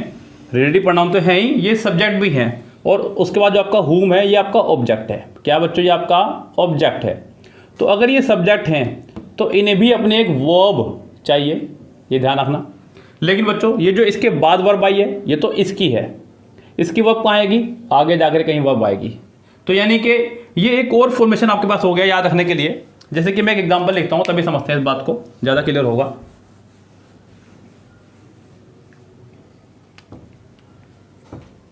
उसने कहा इट इज राम हु। अब ये जो हु के बाद वर्ब आ रही है ये राम के हिसाब से आएगी और ये है भी राम की ही। हु की वर्ब यहां पे नहीं है। Yes, who is your friend, तो यहां पर ये कहानी होगी राम की। अब हु की वर्ब कहां है? Will play an important role. आगे जो भी सेंटेंस आप लिखना चाहें, मतलब खत्म बात। ये जो वर्ब है ये हु की है। मैं ये आपको इंपॉर्टेंट बात बताना चाह रहा हूं सेंटेंस के अंदर, जो आपको ध्यान रखनी होगी। सेंटेंस में कभी भी हु, हुम, विच, व्हाट, दैट। वैसे तो हुम आपका ऑब्जेक्ट है, हुम के लिए नहीं बच्चों, हुम के लिए माफी चाहूंगा, बोल दिया मैंने गलती से। हु, हुम, sorry, who, which, what, that, ये 4 आपके रिलेटिव प्रोनाउन है। इन चारों को भी एक वर्ब की आवश्यकता होती है, लेकिन इनके बाद जो वर्ब आएगी वो पिछले वाले के अकॉर्डिंग आएगी और पिछले वाले के लिए ही होगी। ये ध्यान रखें आप लोग, भले इसके बाद आ रही है लेकिन आएगी वो उसके हिसाब से ही। तो वो वर्ब उसके नाम पे चढ़ गई, आपकी इसकी वर्ब हो जाएगी आगे। ठीक है, तो PQRS में ये बहुत बड़ा रोल है, क्योंकि मान लीजिए उसने आपको ये दे दिया, फिर यहाँ से शुरू कर दिया, फिर ये दे दिया, तो ध्यान रखना अभी हमें इसकी वर्ब चाहिए। वो तो जब मैं PQRS कराऊंगा तब मैं आपको खूब अच्छे से बताऊंगा ही कि कैसे आप लोग इसको एडजस्ट करेंगे, कैसे फाइंड करेंगे। लेकिन फिलहाल आप लोग इन चीज़ों को समझते चलें, ये चीज़ें बहुत ज़रूरी हैं बच्चों। PQRS सोल्व करते वक्त आप लोगों के साथ में यही समस्या आती है। बच्चा भी मुझे सुबह ही फ़ोन आया, वो कह रहा था कि मैं कोई PPC नाम से बुक से पढ़ रहा हूँ और मेरे मार्क्स इंक्रीज़ नहीं हो रहे हैं। तो इंक्रीज़ होना संभव भी नहीं है, क्योंकि वो मेथड नहीं बताएंगे आपको, डायरेक्ट आंसर बताएंगे कि इसका A आंसर है, इसका B आंसर है। तो मेथड जब तक नहीं पता चलेगा आपका मार्क्स इंक्रीज़ नहीं होंगे। बेसिक चीज़ें आपको आनी ज़रूरी है बच्चों, इस पर कोई बात नहीं करता और बच्चे करना भी नहीं चाहते हैं। बच्चों को लगता है कि कोई शॉर्टकट मेथड हो और बस हमें पता चल जाए। बच्चों शॉर्टकट ज़िंदगी में किसी चीज़ का नहीं है। यस, आप भी एकदम इतने बड़े नहीं हुए, आपको भी समय लगा है बड़ा होने में, तो समय लगेगा बच्चों। हाँ, हो सकता है ये मेरा जो चल रहा है रूल 1 हफ्ता 10 दिन ले ले, लेकिन इसके बाद आप PQRS का कोई क्वेश्चन नहीं छोड़ेंगे, कोई भी क्वेश्चन। यस गाइस, यहाँ पे ये कहानी तो है रिलेटिव प्रोनाउन की, यही कहानी हमारी बच्चों ध्यान देना आप लोग प्रपोजिशन की भी है। ये एक बहुत ही प्यारी ट्रिक, ये एक्सपीरियंस के आधार पर, इसको मैं रूल नहीं कहूँगा, ना कोई मेथड है, बस ये एक एक्सपीरियंस है कि सेंटेंस के अंदर आप प्रपोजिशन के बाद वाले पार्ट को कुछ नहीं मानेंगे। सेंटेंस के अंदर प्रपोजिशन के बाद वाले पार्ट को कुछ नहीं मानना, मतलब आपको कट नहीं करना है, लेकिन आपको दिमाग लगाना है कि ये कुछ नहीं है। इसकी जो वर्ब आएगी वो पिछले वाले के हिसाब से आएगी, ध्यान रखना। जो भी वर्ब आएगी ना वो इसके हिसाब से आएगी। अब कई बार क्या होता है कि ये वर्ब जो है बहुत दूर जाके दी जाती है। यस, बीच में preposition preposition preposition preposition add करके सेंटेंस को बढ़ाता चले जाएगा, बढ़ाता चला जाएगा, बढ़ाता चले जाएगा और वर्ब उसकी बहुत दूर जाके देगा। वो वर्ब आपको ढूंढनी है, उस वर्ब से आपको बचना है। यस गाइस, क्योंकि यहाँ बच्चे बहुत ज़्यादा कंफ्यूज हो सकते हैं, बहुत ज़्यादा।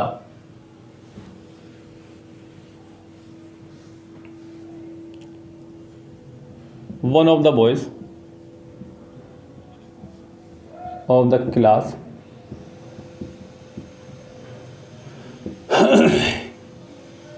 is sitting in the canteen। तो बच्चों यहाँ आप लोग एक चीज़ देख रहे हैं, ये जो इज़ है ये वन के नाम पर है। किसके नाम पर है? ये वन के खाते में जाएगा। क्योंकि ऑफ द बॉयज प्रपोजिशन के बाद है। यस गाइस, तो ये प्रपोजिशन के बाद वाला आप लोग कट करेंगे, ये ध्यान रखें। और उसके बाद में आपका जो ऑफ द क्लास है, ये भी आपका प्रपोजिशन के बाद वाला पार्ट है, इसे भी आप लोग कट करेंगे। यस गाइस, क्योंकि प्रपोजिशन के बाद वाले पार्ट को सेंटेंस में कुछ नहीं मानते हैं, मतलब कुछ नहीं मानते हैं, मतलब कट करने से मतलब आप इसको कुछ ना माने। कट वट तो चलो छोड़ दीजिएगा, आप मत करिएगा, लेकिन आप अपना एक माइंड सेट कर लीजिएगा कि सेंटेंस में कुछ नहीं है, इसकी वैल्यू नहीं है कुछ भी, बस उसको पकड़ के चलिए आप लोग और आगे बढ़ते चली जाइएगा। ये मैंने आपको कल रिलेटिव प्रोनाउन बताया था ना बच्चों, आज ये बता दिया मैंने आपको एक ट्रिक। ये आपको 1 नंबर दे के ही जाएगा, ध्यान रखें बच्चों। 1 मार्क्स आपका PQRS इसी नंबर का आता है बच्चों, जो हम लोग नहीं गौर करते हैं। PQRS का भी एक सेट ऑफ वर्जन है कि ये आना है और वही आ रहा है बच्चों। एक आपका क्वेश्चन आना है रिलेटिव प्रोनाउन से, एक क्वेश्चन आपका आना है प्रपोजिशन से, और बाकी क्वेश्चन आपके मैं बता दूंगा कैसे कैसे आ रहे हैं। तो अगर आप लोग, मतलब ये हालात में तब बता रहा है जब 5 मार्क्स का आएगा, अगर 10 मार्क्स का आएगा तो ये जस्ट डबल हो जाएंगे। तो इनको पकड़ के चलना है, हमें छोड़ना नहीं है। जरा एक और ट्रिक देख लें, ऐसी छोटी सी ट्रिक बहुत कम आती है। अगर कभी भी सेंटेंस में आप लोग देख रहे हैं कि उसने एक नाउन लिखा, जैसे कि मान लीजिए उसने लिख दिया राम में लिख दिया, चलो राहुल लिख लेते हैं, लिख दिया और एक कोमा लगा दिया। क्या लगा दिया? यहाँ कोमा लगा दिया और सेंटेंस लिख दिया, जैसे कि मान लीजिए सेंटेंस लेके माई फ्रेंड, और उसने यहाँ पे and my friend and my wife ऐसे लिख लेते हैं, और यहाँ कोमा, क्योंकि थोड़ा सा बड़ा तो देगा, कुछ तो सेंटेंस देगा ना आपको। कोमा लगा दिया, अब यहाँ पे PQRS ये उसने आपको दे दिए। अगर सेंटेंस में गलती से भी कोमा उसने लगा दिया, जैसे यहाँ लगा दिया या फिर यहाँ लगा दिया या फिर कुछ और दे दिया सेंटेंस में कोमा लगा दिया, तो अब आपको एक नया सब्जेक्ट और नई वर्ब ढूंढनी है सबसे पहला काम। क्योंकि ये अब सेंटेंस में सब्जेक्ट का काम तो कर रहा है, लेकिन इसके अलावा भी एक सब्जेक्ट और है। सेंटेंस में आपको देखना है कि सब्जेक्ट प्लस वर्ब इनमें से किसके पास है, इनमें से किसके पास है जिसके पास अपना एक खुद का सब्जेक्ट है और अपना एक वर्ब है, वो ढूंढना है। जिसके पास भी होगा वही सेंटेंस का पहला हिस्सा हो जाएगा। मैंने एग्जांपल मान लीजिए, मान लीजिए क्यों के पास ही है, बाकी के पास नहीं है। यस गाइस, सुनते रहना पूरी बात को जो मैं कहना चाह रहा हूँ। यानी कि आपको अब एक और सब्जेक्ट और वर्ब ढूंढनी है। मान लीजिए यहाँ मिल गई, उसको आप यहाँ सेट कर देंगे, my friend and my wife. यहाँ पे एक नया सेंटेंस आ जाएगा पूरा का पूरा। अभी कहानी यहाँ खत्म नहीं हुई है, यहाँ एक कोमा भी होगा। क्या होगा? यहाँ पे एक कोमा भी होगा। अब इसकी वर्ब कहाँ गई? अब आपको इसकी वर्ब ढूंढनी है। इसकी वर्ब आपको ढूंढनी है किस पार्ट में दी गई है। यानी कि आपको कोमा लगा हुआ जब भी दिख जाएगा तो उसके बीच में एक सेंटेंस आएगा, फिर इसकी वर्ब आएगी, फिर सेंटेंस आगे बढ़ेगा। कोमे से कोमे तक के पार्ट को, कोमे से कोमे तक के पार्ट को सेंटेंस में कुछ भी नहीं मानते हैं, आपको इसकी वर्ब अलग से ढूंढनी होगी। यस गाइस, मतलब ये चीज़ें लिख लेना, जब मैं क्लोटस कराऊंगा, PQRS कराऊंगा सॉरी, तब मैं आपको बताऊंगा कि मैंने ये चीज़ वहाँ बताई थी, तब मुझे दोबारा नहीं बतानी पड़ेगी, मेरा समय बचेगा, आपका भी बचेगा, क्योंकि प्रैक्टिस पे ज़्यादा फोकस करूँगा मैं। यस, हालांकि मैं किरण से पेड कोर्स में ऑलरेडी PQRS करवा चुका हूँ, जिसको लेना चाहे वो वहाँ से एक बार में ले सकता है सारे वीडियोज़। MB का हम लोग यूट्यूब पर करवा रहे हैं। ओके गाइस, क्योंकि ये हमारी मेहनत के लिए थोड़ा सा आपको पे करना पड़ सकता है, थोड़ा सा, लेकिन ये थोड़ा सा मैं आपको एक सैलरी में पूरे करवा दूँगा, पैसे बिल्कुल बेफिक्र रहिए आप बस। सो कोमे से कोमे तक के पार्ट को कुछ नहीं मानना है आपका, इसके लिए भी एक वर्ब चाहिए। जैसे मैंने आपको यहाँ बताया my friend and my wife, तो ध्यान रखना बच्चों, यहाँ पर कोमा लगा दिया गया है तो एक नया सेंटेंस ढूंढना है और फिर इसकी वर्ब। क्लियर बच्चों बात? तो यहाँ पर आपको इसकी वर्ब भी अलग से ढूंढनी होगी। चलिए, ये कहानी एक अलग समझ में आई आपको।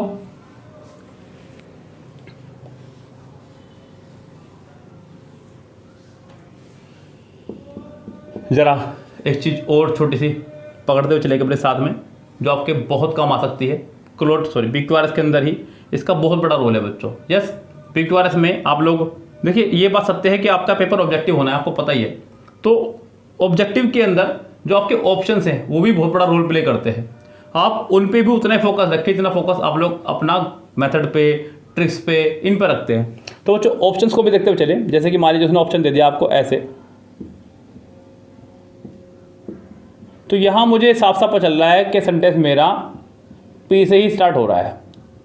कैसे स्टार्ट हो रहा है? P से। तो मुझे फर्स्ट पार्ट इसका क्लियर हो चुका कि पहला पार्ट इसका P ही होगा। मुझे सोचना ही क्या से शुरू करना है बच्चों। यस, R से शुरू करना है, S से शुरू करना है, क्योंकि P तो इसका पहला हिस्सा ही है। तो कई बार क्या होता है कि इसमें भी फ्री के नंबर मिल जाते हैं हमें। यस, यानी कि ये मैं जो कहना चाह रहा हूँ ना, ऑप्शन वाला फंडा आपका, लाइक उसने आपको ऐसे दे दिया,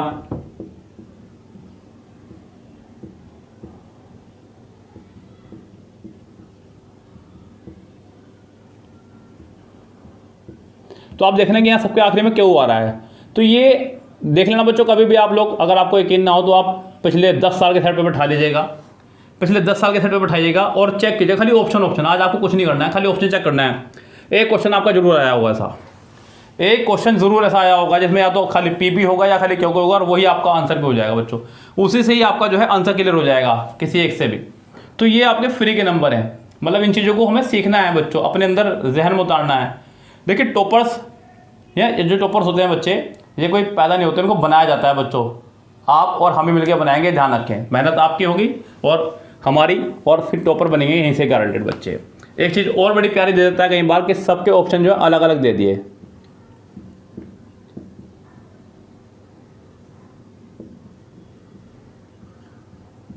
सबके ऑप्शन अलग अलग दे दिए। अब ये और आसान हो जाता है अगर देखा जाए तो, क्योंकि अगर आपने एक सेंटेंस ढूंढ लिया तो आपका पूरा का पूरा सेंटेंस तैयार है। सिर्फ आपको एक हिस्सा ढूंढना है किसी का भी, बस अगर पी मिल गया, क्यों मिल गया, आर मिल गया, एस मिल गया, तो एक हिस्सा पूरा का पूरा तैयार है आपका। चेक कर लीजिएगा, ऐसा भी क्वेश्चन आया हुआ होगा। तो मतलब सेट ऑफ रूल है बच्चों। मैं 5 के 5 क्वेश्चन बता दूंगा आपको कि किस किस आधार पर आने हैं, ध्यान रखें आप लोग।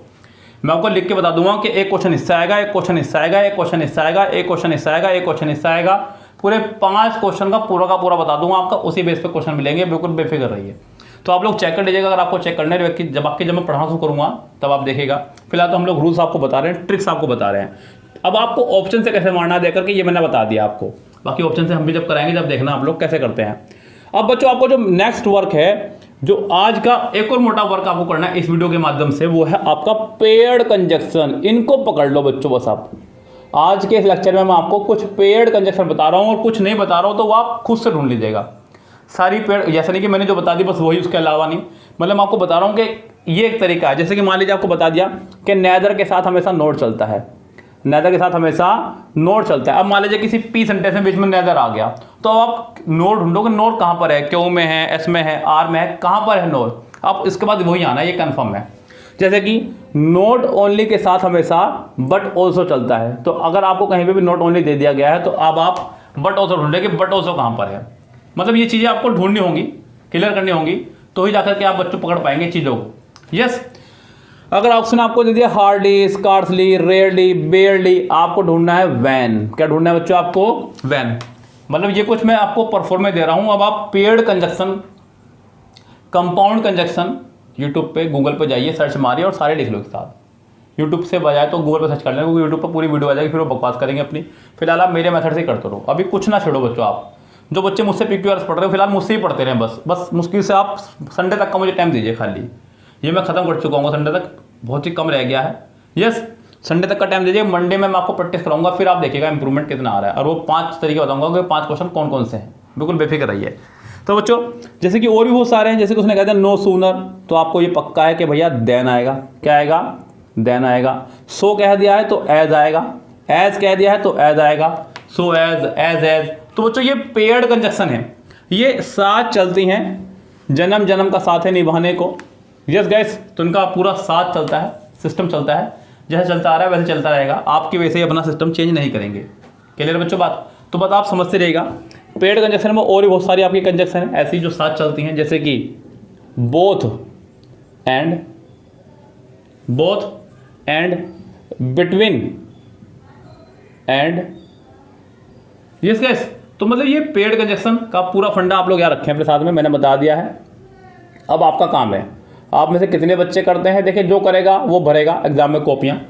यस बच्चों, मतलब अब जिम्मेदारी आपके हवाले है। आज का टारगेट आपका गूगल से पेयर्ड कंजक्शन ढूंढने सारी की सारी। कितने बच्चे ललायित हैं अपने सिलेक्शन के लिए वो आज पता चल जाएगा मुझे। हम लोग अपनी बात को आगे बढ़ाएंगे और कुछ एग्जाम्पल के माध्यम से मैं आपको सिखाऊंगा कि हम लोग कैसे PQRS पर अपनी कमांड बना सकते हैं। ओके, तो आज की क्लास थोड़ी सी ज़्यादा शानदार है अपनी पिछली चारों क्लास के मुकाबले। है तैयार आप लोग? चलिए बच्चों शुरू करते हैं अपनी कहानी को। कल हमने आपको जो लास्ट बात बताई थी, मैंने कहा था कि आप अपनी पेयर कंजक्शन पर ज़्यादा फोकस रखना, यानी कि जो पेयर्ड कंजक्शन होती है हमारी उन पर आप लोग फोकस रखिएगा। पेयर कंजक्शन मतलब neither nor, either or, not only but also, hardly, scarcely, rarely, barely, when आएगा। इस तरह की कुछ पेयर कंजक्शन पर मैंने स्पेशल फोकस बनाने को आपको बोला था। अब गाइस आज की जो मैं बात कर रहा हूँ आपसे, तो आज मैं बात करूँगा आपसे वर्ब की। वो भी कौन सी बच्चों?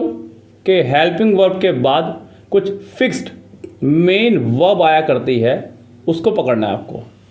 यस गाइस, जैसे कि आपको पता ही है कि बी की फैमिली यानी कि is, am, are, was, were, be, been, being, याद रखना। बी की फैमिली के अंदर पूरी 8 वर्ब आती हैं, is, am, are, was, were, be, been, being.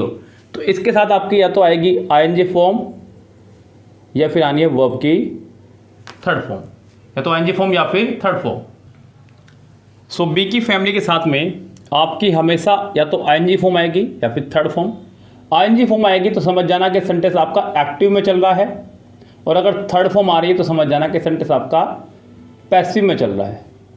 ये छोटी सी कहानी याद रखिएगा बी की फैमिली के साथ में। अगली जो फैमिली हमारी है वो है आपकी हैव की फैमिली। इसकी फैमिली में भी 4 मेंबर पूरे, हैज़, हैव, हैड और हैविंग। ध्यान रखना, हैज़, हैव, हैड और हैविंग। इसके बाद हमेशा वर्ब की थर्ड फॉर्म आएगी, हमेशा वर्ब की थर्ड फॉर्म आएगी। जो तीसरी फैमिली है वर्ब की वो है डू की फैमिली, जहां आपका आता है डू, डज, डिड। मतलब मैं केवल डू नहीं, मैं पूरी फैमिली की बात कर रहा हूं। डू, डज और डिड, इसको बोलते हैं डू की फैमिली। इसके साथ हमेशा वर्ब की फर्स्ट फॉर्म आएगी। क्या आएगी? वर्ब की फर्स्ट फॉर्म आएगी। और जो तीसरी फैमिली है वो है हमारी model verb family. Yes guys, ये हमारी मॉडल वर्ब फैमिली है। मॉडल वर्ब फैमिली को बोलते हैं मतलब बच्चों will, shall, can, may, would, should, could, might, must, ought to।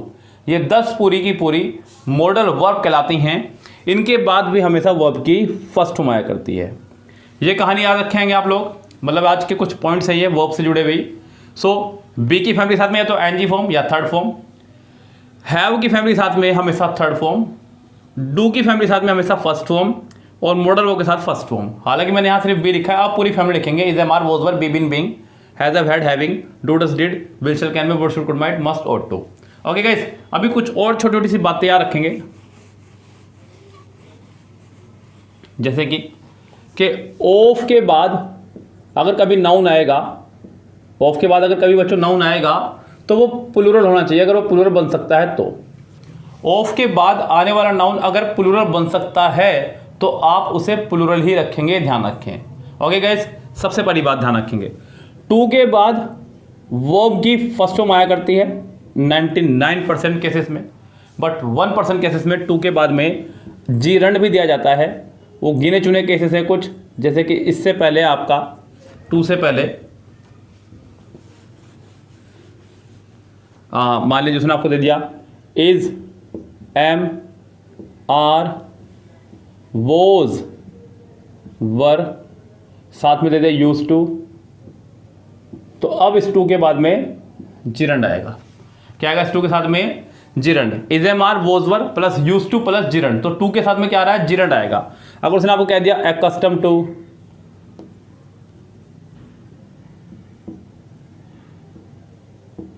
Habituated to,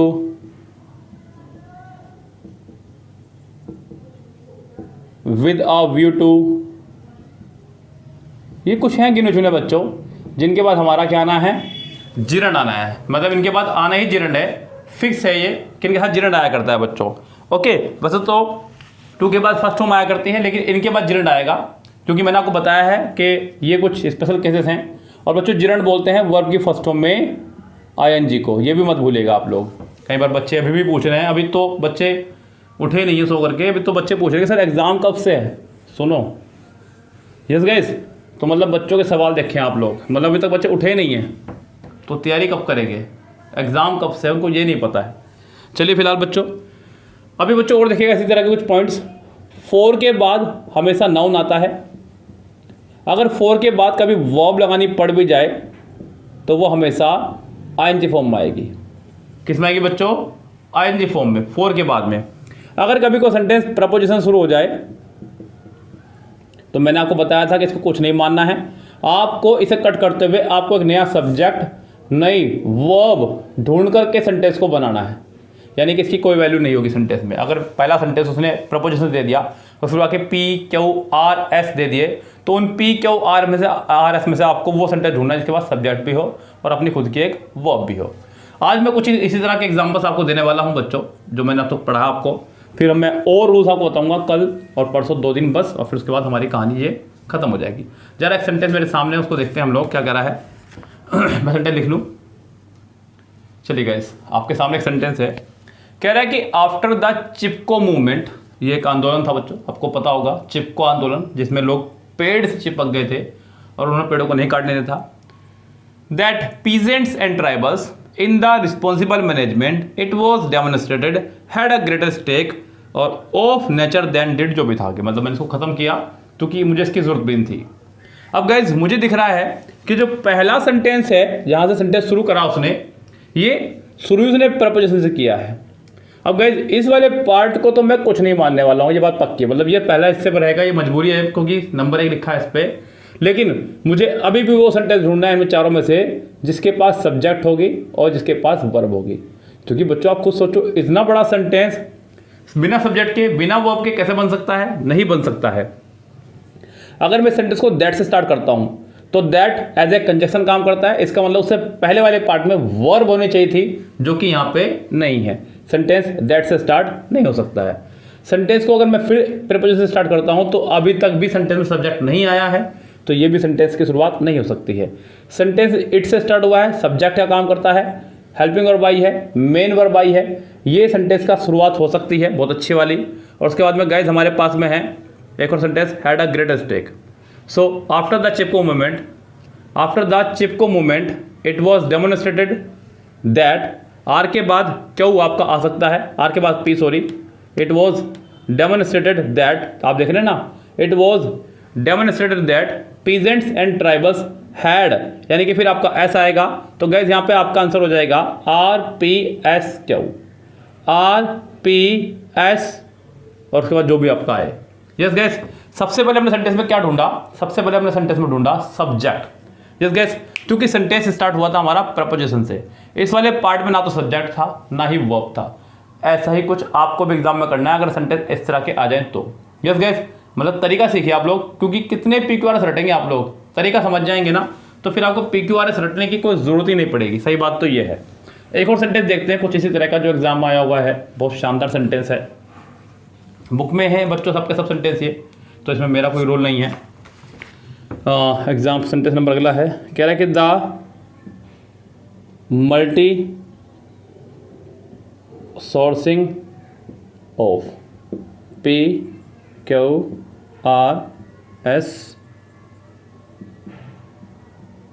financial mess with coins led to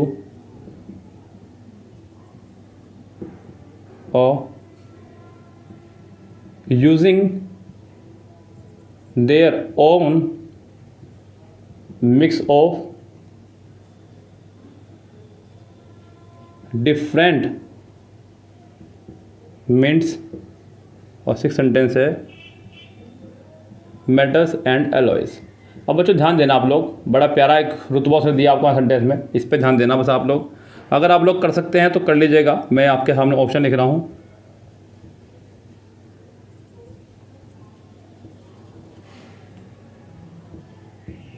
ये ध्यान दीजिए बच्चों सेंटेंस पे आप लोग, ये पूरा का पूरा सेंटेंस आपके सामने इस में आ चुका है। कह रहा है कि द मल्टी सोर्सिंग ऑफ, उसने आपको दिया है ऑफ, मैंने आपको बताया कि ऑफ के बाद अगर कभी भी प्लूरल नाउन आ सकता है तो हम लोग प्लूरल नाउन लगाएंगे।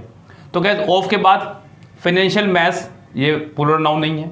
यस गैस, तो ये आपका आंसर नहीं होगा। ऑफ के बाद कॉइन्स आ रहा है, प्लूरल नाउन है, ये आपका आंसर हो सकता है। ऑफ के बाद यूजिंग नहीं आएगा, डिफरेंट नहीं आएगा। सेंटेंस की शुरुआत होगी पक्की बात है क्यों से, किससे होगी बच्चों शुरुआत? क्यों से। तो गैस यहाँ पे सेंटेंस आंसर हो जाएगा आपका क्यों। अब गैस एक बात का और ध्यान दीजिएगा, अब यही आंसर क्यों है आपको इसको डिस्कस करना है, तो जरा ध्यान दीजिए। इसका आखिरी सेंटेंस देखिएगा, आखिरी सेंटेंस में उसने दिया आपको आर, ये रहा आर, आर के आखिरी में भी क्या है आपका ऑफ, ऑफ के बाद क्या आना चाहिए था प्लूरल नाउन। तो आप छठा सेंटेंस क्या देख रहे हैं बच्चों? Metals and alloys, metals and alloys. So gas ये वो ट्रिक्स हैं जो फेल होंगी ही नहीं, बिल्कुल बेफिक्र रहें। ऑफ के बाद प्लूरल नाउन लगाया, ये सेंटेंस जोड़ा। अब इस सेंटेंस को मैंने क्यों से पकड़ा, मैंने आगे चेक कर लिया, आखिरी में आर आ रहा है, आर के आखिरी में भी ऑफ है और उसके आखिरी सेंटेंस में भी मेटल्स और एलॉयज है।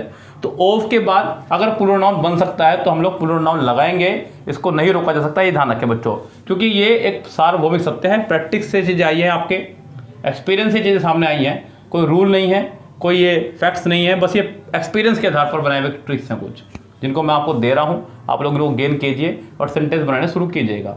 ओके गाइस, जरा एक और सेंटेंस कुछ इसी तरह देखते हैं क्या कह रहा है सेंटेंस वाला। नेक्स्ट सेंटेंस देखिएगा गाइस क्या कह रहा है। कह रहा है कि इट मे सीम ओल्ड, ये तो उसने पहला हिस्सा दे ही दिया है, आपको अब पी ढूंढना है। It may seem old one should only read, अब डायरेक्ट इसके बाद आप ये हिस्सा नहीं बना सकते, but people read for such a to have to insist that because one like it. इसके बाद वन भी नहीं लगा सकते आप डायरेक्ट बट भी नहीं लगा सकते, क्योंकि ये दोनों कंजक्शन हैं और गैस कंजक्शन वाले खेल यहाँ पे नहीं हो रहे हैं। सो हमें यहाँ पे बहुत दिमाग से खेलना होगा।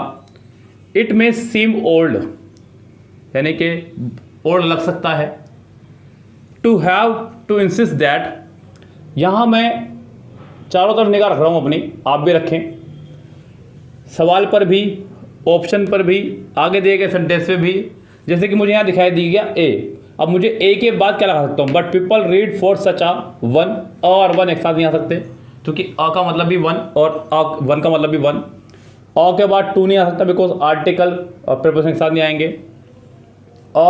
बिकॉज एक साथ नहीं आ सकता, इसका मतलब ये कंफर्म है कि क्यों आपका सबसे लास्ट सेंटेंस है, क्योंकि ये बन रहा है बिल्कुल सही, अ वैरायटी ऑफ। साथ ही साथ मेरी ऑप्शन पे भी निगाह थी, तो क्यों तीन के आखिरी में आ रहा है, तो यहाँ चांसेस ज़्यादा था कि क्यों आपका लास्ट सेंटेंस है। अच्छा, अगर मैं सेंटेंस को आर को देखता हूँ, मुझे ये नहीं पता इसके बाद आर आएगा, लेकिन मुझे आखिरी में दैट दिख रहा है। दैट आपका एक कंजक्शन है बच्चों, और कंजक्शन के तुरंत बाद एक सब्जेक्ट और एक वर्ब होने चाहिए, यानी कि कंजक्शन के बाद भी अपना एक सब्जेक्ट हो, अपना एक वर्ब हो। अगर यहाँ दैट के बाद आप देख रहे हैं तो ये रहा सब्जेक्ट, ये रही वर्ब। सो यहाँ पर आर और पी एक साथ आएंगे। It may seem old to have to insist that one should only read, R P इकट्ठे आएंगे। आर पी कितनों में इकट्ठे हैं, ये रहा आर पी और बस, और किसी में आर पी इकट्ठा नहीं है, तो इसका मतलब ये कंफर्म है कि सेंटेंस मेरा आर से स्टार्ट होगा और इसका आंसर होगा आपका डी करेक्ट। ओके गाइस, सो ये कुछ टेक्निक्स हैं जो आपको भी सीखनी चाहिए। मैं जब प्रैक्टिस कराऊंगा तो कुछ इसी अंदाज में कराऊंगा। हालांकि मैं ऑलरेडी किरण से प्रैक्टिस करवा चुका हूँ, पूरी बुक का बच्चों को दे चुका हूँ पेड कोर्स में, लेकिन है बच्चों वो एमबी बुक से मैं आपको कराऊंगा प्रैक्टिस यूट्यूब पर।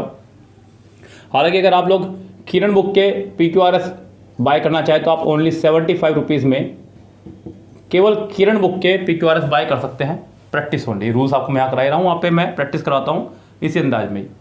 सो ओनली 75 रुपीज़ में सारे PQRS मिल जाएंगे आपको किरण के। तो आप भी कीजिए बच्चों, क्योंकि मतलब बात यह है कि आप लोग उसको करना सीखें, क्योंकि सेंटेंस में आपको 1000 करा दूँ, 500 करा दूँ, 2000 करा दूँ, उससे कोई फ़ायदा नहीं है जब तक आपको करने नहीं आएंगे। अभी बहुत सारे बच्चे बहुत सारी बुक्स लेके बैठ रहे हैं। अभी कल भी एक बच्चे का फोन आता, सर मैं PPC से प्रैक्टिस कर रहा हूँ, मैंने 2000 PQRS कर लिए हैं, लेकिन अभी मेरे इंप्रूव नहीं हो रहे हैं। कैसे होंगे इंप्रूव? आप सिर्फ उन्हें कर रहे हैं, सीख नहीं रहे हैं। आप लोग पीछे आंसर देख देख करके अपने आंसर मैच कर रहे हैं। आपके 50 करे, 40 से चले गए, 10 गलत चले गए, आपको तरीका अभी भी नहीं पता। वो 40 आप दोबारा करेंगे तो कंफर्म नहीं कि वो 40 के 40 सही चले जाएंगे। यस, क्योंकि आपका तुक्का चल गया। सही बात तो ये है। मेथड होगा तो आपके पास श्योरिटी होगी। अ वैरायटी ऑफ, दैट के बाद सब्जेक्ट वर्ब, चल खत्म काम। ओके गाइस, तो इसी तरह से आपको ये कहानी अपने साथ जोड़नी है, जरूरी है। ओके गाइस, सो यहाँ मैं बात करता हूँ आज के पहले सेंटेंस की। कुछ सेंटेंसेस मेरे पास हैं, फिर बुक से ही रहे, आपके एग्जाम में आए हुए हैं। मैं इनको बोर्ड पर लिख दे रहा हूँ और फिर आपको इनको समझाना शुरू करता हूँ। अब गाइस, ये पहला सेंटेंस आपके सामने है। थोड़ा सा मैं इसको जूम कर देता हूँ जिससे कि आपको और क्लियर दिखाई दे। यस गाइस, अब दिख रहा होगा आपको क्लियर। कह रहा है कि कैन एनीवन, फिर PQRS। सवाल पे भी, ऑप्शन पे भी, हर तरफ निगाह रखो, चारों तरफ अपने हाथ फैला के रखो और फिर देखना क्या करना है। अगर मैं यहाँ बात करूँ सेंटेंस में, तो एक मॉडल वर्ब आई है, सब्जेक्ट आया है। गाइस, मॉडल वर्ब की एक बड़ी खास बात ये है कि ये अकेली नहीं चल सकती, यानी कि इसको मेन वर्ब चाहिए ही चाहिए। आपकी जो हेल्पिंग वर्ब होती हैं, is, am, are, was, were, be, been, being, has, have, had, ये सब जो हैं ये अकेली चल सकती है, लेकिन ये अकेले नहीं चलती है। इसके साथ में मेन वर्ब का होना जरूरी है। मेन वर्ब लिख देता हूँ, वरना तो दोनों MB हो जाएंगे। इसके साथ में मेन वर्ब का होना जरूरी है। और अगर मैं सेंटेंस में अब बात करूँ तो सबसे पहले आपको मेन वर्ब ढूंढनी है। अब बच्चों अगर बात मुसीबत ये होती है, बच्चों के साथ में सबसे बड़ी समस्या होती है कि वर्ब को ही नहीं पहचान पाते हैं, यानी कि अभी तक आपको पहचानने का फॉर्मेशन ही नहीं पता है। हालांकि इसके ऊपर मेरी वीडियो है, वर्ब से नाउन, यस नाउन से वर्ब, फिर एडजेक्टिव बनाना उसको, ये सब चीज़ें हैं। लेकिन फिर भी मैं आपको एक बहुत ही शॉर्टकट ट्रिक बता रहा हूँ वर्ब पहचानने की। मतलब ये इतनी शानदार ट्रिक है, अगर आप इसको फॉलो करना सीख गए तो बल्ले बल्ले है। आप दिए गए वर्ड में जो है ING लगा कर देखें। जब भी आपको डाउट हो कि ये वर्ब है, ये वर्ब है, ये वर्ब है, ये वर्ब है, इनमें से कोई एक आएगी, सिंपल सी बात है। आप दिए गए वर्ड में ING लगा कर देखें, अगर लग गई, यदि वर्ब में ING लग गई, यदि उस वर्ड में ING लग गई तो वो वर्ब है, अगर नहीं लगी तो वो वर्ब नहीं है। सबसे पहली बात ध्यान रखें। अब जैसे कि फॉल्सहुड, अब जरा खुद बोला, फॉल्सहुडिंग होता है, ये ब्रदरहुड, यस बॉयहुड, फ्रेंड, तो ये आपका उसी से बना है फॉल्सहुड। ये तो आपका एक एब्स्ट्रैक्ट नाउन है, वर्ब नहीं है। एंड बच्चों, ये एंड आपका कंजक्शन है। फॉर आपका एक प्रपोजिशन है। तो ये कंफर्म है कि इनके बाद ना तो ये आ सकता, ना ये आ सकता, ना ये आ सकता। इसका मतलब पक्का है कि इसके बाद आपका ऐसा आएगा। अब आपको सीधा कुछ नहीं करना है। अभी आप लोग क्या करते हैं गलती, कि आपने एस ढूंढा, अब आप उसके बाद अगला ढूंढेंगे, फिर अगला ढूंढेंगे, फिर अगला ढूंढेंगे। कोई ज़रूरत नहीं है भैया, आपको टीचर नहीं बनना है। सबसे पहले अपना माइंड सेट कीजिए आप लोग, आपको एग्जाम करेक्ट करना है या फिर आपको यहाँ बैठना है मेरी जगह।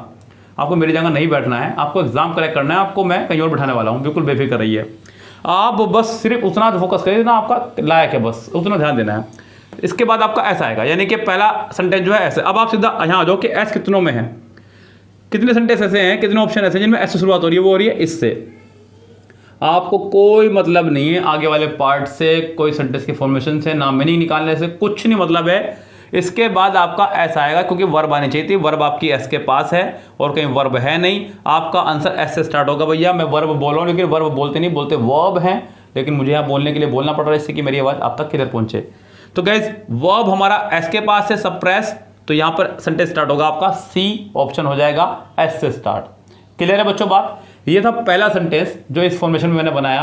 अभी जरा और सेंटेंस देखते हैं इसी तरह के। मतलब मैं आपको कुछ चीज़ें देना चाह रहा हूँ, वो चीज़ें सीख लीजिए, फिर मैं प्रैक्टिस तो कराऊंगा ही, बहुत धुएंधार वाली। ये चीज़ें भी जरूरी है, आपको आनी बहुत देते हैं।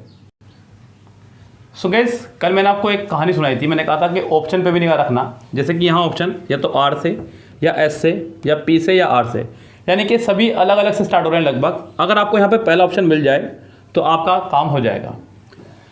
एंड देन वर्ड्स, बच्चों एंड एक कंजक्शन की तरह काम करती है, तो आपको पता है भैया कंजक्शन के बाद सब्जेक्ट आया करता है।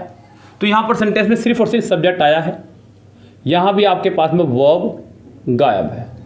अब आपको वर्ब ढूंढनी है कि वर्ब कहाँ पर है। अगर मैं बात करूँ वर्ब की, तो वर्ब दो जगह है, केम और मीट। केम और मीट, यानी कि सेंटेंस है तो पी से स्टार्ट होगा या क्यू से। हालांकि क्यू से कोई सेंटेंस स्टार्ट हो नहीं रहा है, तो इसका मतलब ये कन्फर्म है कि सेंटेंस पी से स्टार्ट होगा। यानी कि आप यहीं पे भी आप फैसला ले सकते हैं। अगर देखा जाए तो आपका आंसर आपके सामने है। लेकिन थोड़ा सा और कंफर्म करने के लिए आपको यहाँ दिखाई दे रहा है दैट, आफ्टर ऑल इसे छोड़ो, लेकिन आपको ये एस दिखाई दे रहा होगा। मतलब ये कुछ चीज़ें अपने साथ रखो, मतलब इसको तो बटवे में रख के अंदर पर्ची को एक और भूल जाओ। द प्रेस कुड, बच्चों कुड अभी थोड़ी देर पहले मैं बताया आपको कि कुड यानी कि मॉडल वर्ब, जितनी भी मॉडल वर्ब हैं, will, shall, can, may, would, should, could, might, must, ought to, पूरी 10 मॉडल वर्ब हैं। कुड भी आपके एक मॉडल वर्ब है, और मॉडल वर्ब के बाद में मेन वर्ब का आना अनिवार्य है। और आपको ये भी पता है कि मॉडल वर्ब के साथ हमेशा वर्ब की फर्स्ट फॉर्म आया करती है। तो यानी कि एक कंफर्म है कि इसके बाद भी एक वर्ब आनी चाहिए, और वो वर्ब आपके इन दोनों में से कोई एक है। लेकिन यहाँ पर केम सेकंड फॉर्म में और मीट फर्स्ट फॉर्म में, तो ये कंफर्म है कि एस के बाद क्यों आना चाहिए था। अब अगर सेंटेंस को मैं इससे बनाता हूँ तो देखो एस के बाद क्यों भी है, इसके अब कोई दिक्कत नहीं है मुझे बनाने में। एस के बाद क्यों आ जाएगा, and then word came from inside, फिर उसके बाद में जो भी आएगा, लेकिन एस क्यों इकट्ठा है, पी से सेंटेंस स्टार्ट होगा। मेरा सेंटेंस का आंसर बिल्कुल कंफर्म है कि इसका आंसर सी ही होगा। कोई डाउट नहीं मन में, बिल्कुल किसी प्रकार का भी, 100% श्योर हूँ कि इसका आंसर सी है। ओके गाइस, उम्मीद करता हूँ कि आपको तरीका समझ में आया होगा। अभी 2-4 सेंटेंस और देखते हैं, फिर करते हैं और बढ़िया वाली प्रैक्टिस। ये गाइस बहुत शानदार सेंटेंस है। ये मैंने वही 5 सेंटेंस चुरा रखे हैं जो एग्जाम में आ रहे हैं। मतलब देखना कि मैंने जैसा कहा था वैसा हो रहा है नहीं हो रहा। मैंने कहा था ना कि मैं आपको 5 सेंटेंस बता दूंगा, ऐसा नहीं कि मैं जो बताऊंगा वही आ जाएगा, लेकिन उसी पैटर्न पे आ जाएगा, ये लिख के गारंटी देता हूँ। 5 सेंटेंस में एक हु वाला जरूर आएगा, और आ गया आपके सामने। आपको इन PQRS ऑप्शन में हु दिख रहा होगा। मैंने कहा था कि जब भी आपको सेंटेंस के अंदर PQRS में हु, हुम, विच, व्हाट, दैट इनमें से कोई भी एक दिख जाए तो आप समझ जाइएगा कि सबसे पहले मुझे इसी का ही कल्याण करना है। अब बच्चों मैंने आपको बताया था कि हु आपका एक रिलेटिव प्रोनाउन है। ये रिलेटिव प्रोनाउन हमेशा किसी व्यक्ति के लिए आया करता है। किसके लिए आया करता है? किसी व्यक्ति के लिए। यानी कि ये कंफर्म है कि हु जिसके बाद भी आएगा उसके आखिरी में कोई पर्सन होना चाहिए, उसके आखिरी में कोई पर्सन होना चाहिए। यानी कि अगर ये पी के बाद आएगा तो आखिरी में पर्सन होना चाहिए, तो जो कि नहीं है, वो स्ट्रीट है जो कि नॉन लिविंग है। हु अगर इसके बाद आएगा तो आखिरी में इनकॉन्स्पीशियस है जो कि नहीं है। हु इसके लिए आ नहीं सकता बिकॉज ये ऑब्जेक्ट है तो ये पर्सन के लिए, लेकिन ऑब्जेक्ट के लिए हु नहीं आएगा, सब्जेक्ट के लिए आएगा। तो अब ये कंफर्म है कि पहले सेंटेंस के तुरंत बाद आपका आर आएगा, क्योंकि पहले सेंटेंस में ही है द मैन, जिसको बोलते हैं पर्सन। तो गैस यही है वो पर्सन जिसके तुरंत बाद आपका हु आ जाएगा, the man who was called Alfred Nobel. लेकिन मैंने आपको एक बात और बताई थी, अगर आपको याद हो, कि हु के बाद आने वाली वर्ब उसी के नाम पे होगी, यानी कि इसी के लिए होगी, लेकिन होगी ये इसकी पसंद से, ये कंफर्म है। यानी कि अभी तक इसकी वर्ब नहीं आई है, लेकिन वो बाद की बातें हैं। पहले आप ये देख लीजिए कि कितने सेंटेंस ऐसे हैं जो आर से स्टार्ट हो रहे हैं, सिर्फ एक। बच्चों कितने सेंटेंस ऐसे हैं जो आर से स्टार्ट हो रहे हैं? ओनली वन सेंटेंस आपका आर से स्टार्ट हो रहा है। तो ये कंफर्म है कि आपका आंसर यही है। मैं ये कोई अपनी तरफ से नहीं करा रहा हूँ बच्चों, ये एग्जाम्स में आए हुए क्वेश्चन है जो मेरे पास इस समय हैं, और ये भी वो सेट जिसमें सिर्फ 5 क्वेश्चन है। मैं आपको ये दिखाना चाह रहा था कि 5 क्वेश्चन हमारे पढ़ाए हुए आ रहे हैं या नहीं आ रहे हैं। क्या मैंने आपको पहले 5 दिन में जो पढ़ाया वो बकवास तो नहीं पढ़ाया? आपको ये पता चलना चाहिए। और कितना पढ़ाया मैंने आपको? 15 मिनट की वीडियो नहीं बच्चों, अगर देखा जाए तो। यानी कि अगर मैं लग के पढ़ाया तो सिर्फ 1 घंटे की वीडियो है वो, अगर देखा जाए तो। अगर मैं लग के पढ़ा दूँ 1 घंटे के अंदर मैंने आपको वो चीज़ दे दी है जो आपको पूरे यूट्यूब पे नहीं मिलेगी। अब आप सोचिए क्या मटेरियल हम लोग आपको प्रोवाइड करा रहे हैं। पूरी किरण बुक हमने इस तरह से कराई है, पूरी MB बुक हमने इस तरह से कराई है। अगर आप इसी तरह से मेरे साथ प्रैक्टिस कर लें, सिलेक्शन ना केवल होगा बल्कि 100% होगा। मैं लिख कर दूंगा आपको गारंटी। 85+ तो बहुत छोटी सी बात है, 90 क्रॉस कर जाएंगे आप लोग, लेकिन आप लोग मानते नहीं। क्या करूँ बताऊँ मैं? आप लोग बड़े चैनल के चक्कर में पड़ते हैं। अब यहाँ पे बच्चों ये कंफर्म है। अब मुझे इसके बाद भी एक वर्ब चाहिए, ये कंफर्म है। तो गैस इसकी वर्ब ये रही। तो यानी कि आर क्यों इकट्ठा जाएगा, देख लो आप, आर क्यों क्या हो जाएगा यहाँ पे एक साथ, तो यही इसका हो जाएगा आंसर। ये एक सही फॉर्मेशन है, सही तरीका बनाने का। मैंने आपको बताए हैं, सारे रूल्स देख लीजिए जा करके, पूरी वीडियो कंप्लीट कर लीजिएगा और नोट्स बना लीजिएगा। डेफिनेटली आपको खतरनाक हो जाएंगे PQRS। कभी डर नहीं लगेगा, बिल्कुल बेफिक्र रहिए। इसको भी कॉपी कर लीजिए, फटाफट स्क्रीनशॉट ले लीजिए। चलिए गाइस, कह रहा है कि इन पैलियोपैथोलॉजी। अब गाइस आपको याद होगा मैंने आपको एक रूल पढ़ाया था कि अगर सेंटेंस में पहला हिस्सा वो प्रेपोजिशन से स्टार्ट कर दे तो समझ जाना कि वो कुछ नहीं है, वो सिर्फ बेवकूफ़ बनाने तरीका है। सेंटेंस में प्रेपोजिशन के बाद वाले पार्ट को कुछ नहीं मानते हैं। आपको अभी भी सेंटेंस के अंदर सब्जेक्ट ढूंढना है, वर्ब ढूंढनी है, ऑब्जेक्ट ढूंढना है। अब जरा सब्जेक्ट ढूंढो। अब जरा सब्जेक्ट, वुड तो मॉडल वर्ब है, ये तो होने से रहा, ये तो वर्ब है आपकी। द फंडामेंटल ऑब्जेक्टिव बिल्कुल सब्जेक्ट है, इसको मैं बता देता हूँ। Background information as much. अब गाइस ये भी कंफर्म है यहाँ पे कि आपको जो दिख रहा है एज मच, एज ये दिख रहा होगा आपको यहाँ पे बच्चों। लेकिन सबसे पहले हम लोगों को ढूंढना है सेंटेंस का सब्जेक्ट। का ढूंढना है सेंटेंस का सब्जेक्ट, ये तो बात की बात है। सेंटेंस का जो सब्जेक्ट होगा वो हो जाएगा आपका द फंडामेंटल ऑब्जेक्टिव। क्या हो जाएगा बच्चों? The fundamental objective. The fundamental objective, ये हो गया आपका सब्जेक्ट। अब आप ये देखिए कि इनमें से कितने सेंटेंस ऐसे हैं जो कि क्यों से स्टार्ट हो रहे हैं। ऑप्शन पर आ जाएगा तुरंत, ये नहीं है, ये नहीं है, ये नहीं है, सिर्फ एक मात्र है आपका क्यों। The fundamental objective would be to obtain, यानी कि इसके बाद आपका आएगा पी, क्यों पी। फिर as much background information on the skeleton as possible. Yes guys, तो ये मैंने आपको बताया जो फॉर्मेशन बिल्कुल सही फॉलो हो रहा है। जरा भी टेंशन लेने की जरूरत नहीं बच्चों, इसी तरह के एग्जाम में सेंटेंस आते हैं। बस क्या है कि आप एक अच्छे खासे रूल को फॉलो नहीं करते हैं, आप लोग रट्टाफिकेशन पर ध्यान देते हैं। और बच्चों रट्टाफिकेशन लंबे समय तक नहीं चलता है, ध्यान रखें आप लोग। आप इसके हिसाब से करके देखना, और अगर नहीं हो तो आप मुझे भेजिए स्क्रीनशॉट, मैं बताऊंगा कैसे होंगे वो। अपने प्रॉब्लम भेजिएगा, मैं उसकी एक वीडियो बनाऊंगा, फिर आपको बताऊंगा कैसे सोल्व होता है PQRS। ओके गाइस, जो भी आपको हार्ड से हार्ड लग रहा हो वो मुझे भेजिएगा, आपको क्लियर हो जाएगा कि क्या हम लोग पढ़ा रहे हैं और क्या कोई और पढ़ा रहा है। मतलब बात ये नहीं कि हम लोग क्या पढ़ा रहे हैं, दूसरा क्या पढ़ा रहे हैं, आपको अपने सिलेक्शन से मतलब है, बस बात खत्म। ओके गाइस, चलते हैं अगले सेंटेंस पर। चलिए गाइस, लास्ट सेंटेंस देखिएगा आज का। 5 सेंटेंस कराए मैंने आपको। ये भी फॉर्मूला मैंने आपको बताया था कि अगर दिए गए सेंटेंस के तुरंत बाद दे दी जाए कोमा। क्या दे दी जाए? कोमा। तो मैंने आपको बताया था कि आपको अब नया सब्जेक्ट ढूंढना है, नई वर्ब ढूंढनी है। इसके बाद आपको यहाँ पर ढूंढना होगा सब्जेक्ट प्लस वर्ब। अब कितनों में है जरा उसको पकड़िए। फॉर तो आपका एक प्रपोजिशन है, इसे तो छोड़ दीजिए आप। फॉलो आपका वर्ब है, इसे छोड़ दीजिए आप। अब आपके पास बचता है हु और द जर्नी। हु और द जर्नी, हु से सेंटेंस तब शुरू होगा जब इसके पीछे कोई पर्सन खड़ा होगा, इसके पीछे कोई व्यक्ति होगा, तब आपका हु आ सकता है, वरना हु आपका नहीं आएगा। तो गाइस इससे सेंटेंस शुरू नहीं हो सकता। आपकी मजबूरी है कि आपको सेंटेंस शुरू करना होगा एस से। किससे शुरू करना होगा? एस से। एस से सेंटेंस शुरू होगा आपका the journey that I undertake for the purpose of publicity. उसके बाद जो होगा वो होगा, लेकिन आपका काम यही खत्म हो जाएगा, क्योंकि आपको सीधा आ जाना है ऑप्शन पर। ऑप्शन में आपने देखा कि एस आपका सिर्फ एक में ही है, यही आपका होगा आंसर। यस गाइस, यही आपका आंसर कंफर्म हो जाएगा। बिल्कुल बेफिक्र होकर के आपको सवाल का जवाब दे देना है। ओके गाइस, अच्छा अगर बात करें हु की, इसको भी चेक कर सकते हैं आप लोग। जैसे कि आपको पता है कि हु सिर्फ व्यक्ति के लिए आया करता है, हु सिर्फ और सिर्फ व्यक्ति के लिए आया करता है। तो इससे पहले कोई पर्सन ढूंढ लीजिए, इसके आखिर में पर्सन आ रहा हो। तो पर्सन सिर्फ यहाँ पे ये आप देख रहे हैं, ये पर्सन के लिए तो नहीं, लेकिन यहाँ पे एक रूल आ गया आपका और का। किसका रूल आ गया? मैंने आपको बताया था एक रूल दिख रहा है ना बच्चों, एंड बट और का रूल। मैंने बताया था कि दोनों तरफ सेम रहेगा। और से पहले हु हैव इन्वाइटेड मी, और के बाद who offer them self as guide, जो भी। तो गाइस ये दोनों तरफ सेम हो जाएगा। इसका मतलब क्या हो कि उसके पी के बाद आपका आर आ जाएगा, जो कि यहाँ पर ही है। तो आपका आंसर हो जाएगा सिर्फ और सिर्फ बी करेक्ट। ओके गाइस, तो इसका भी स्क्रीनशॉट ले सकते हैं। तो ये है एक फॉर्मेशन PQRS को सही सही बनाने का, उसको सजोने का। हम लोग और बात करेंगे इसी बारे में अब, लेकिन करेंगे कल। मैंने आपको आज ये 5 सेंटेंस एग्जाम में आए हुए, एक ही पेपर में आए हुए 5 सेंटेंस है ये, और कहीं नहीं सही मैंने नहीं चुराए, सब एक साथ ही हैं। तो बिल्कुल बेफिक्र रहिए बच्चों, तैयारी करते रहिए, इसी तरह से लगे रहिएगा। कल से हम लोग सीधी प्रैक्टिस शुरू करेंगे बुक से, जो एग्जाम पेपर में आए हुए क्वेश्चन हैं। सो चलते हैं फिलहाल, तो लेते हैं आपसे विदा। सब्सक्राइब करना आपका काम, क्योंकि एग्ज़ाम आपका है, तो अपनी टेंशन आपके लिए नहीं होगी, मैं तो सिर्फ वीडियो बना सकता हूँ। फिलहाल चलते हैं, good bye, have a nice day.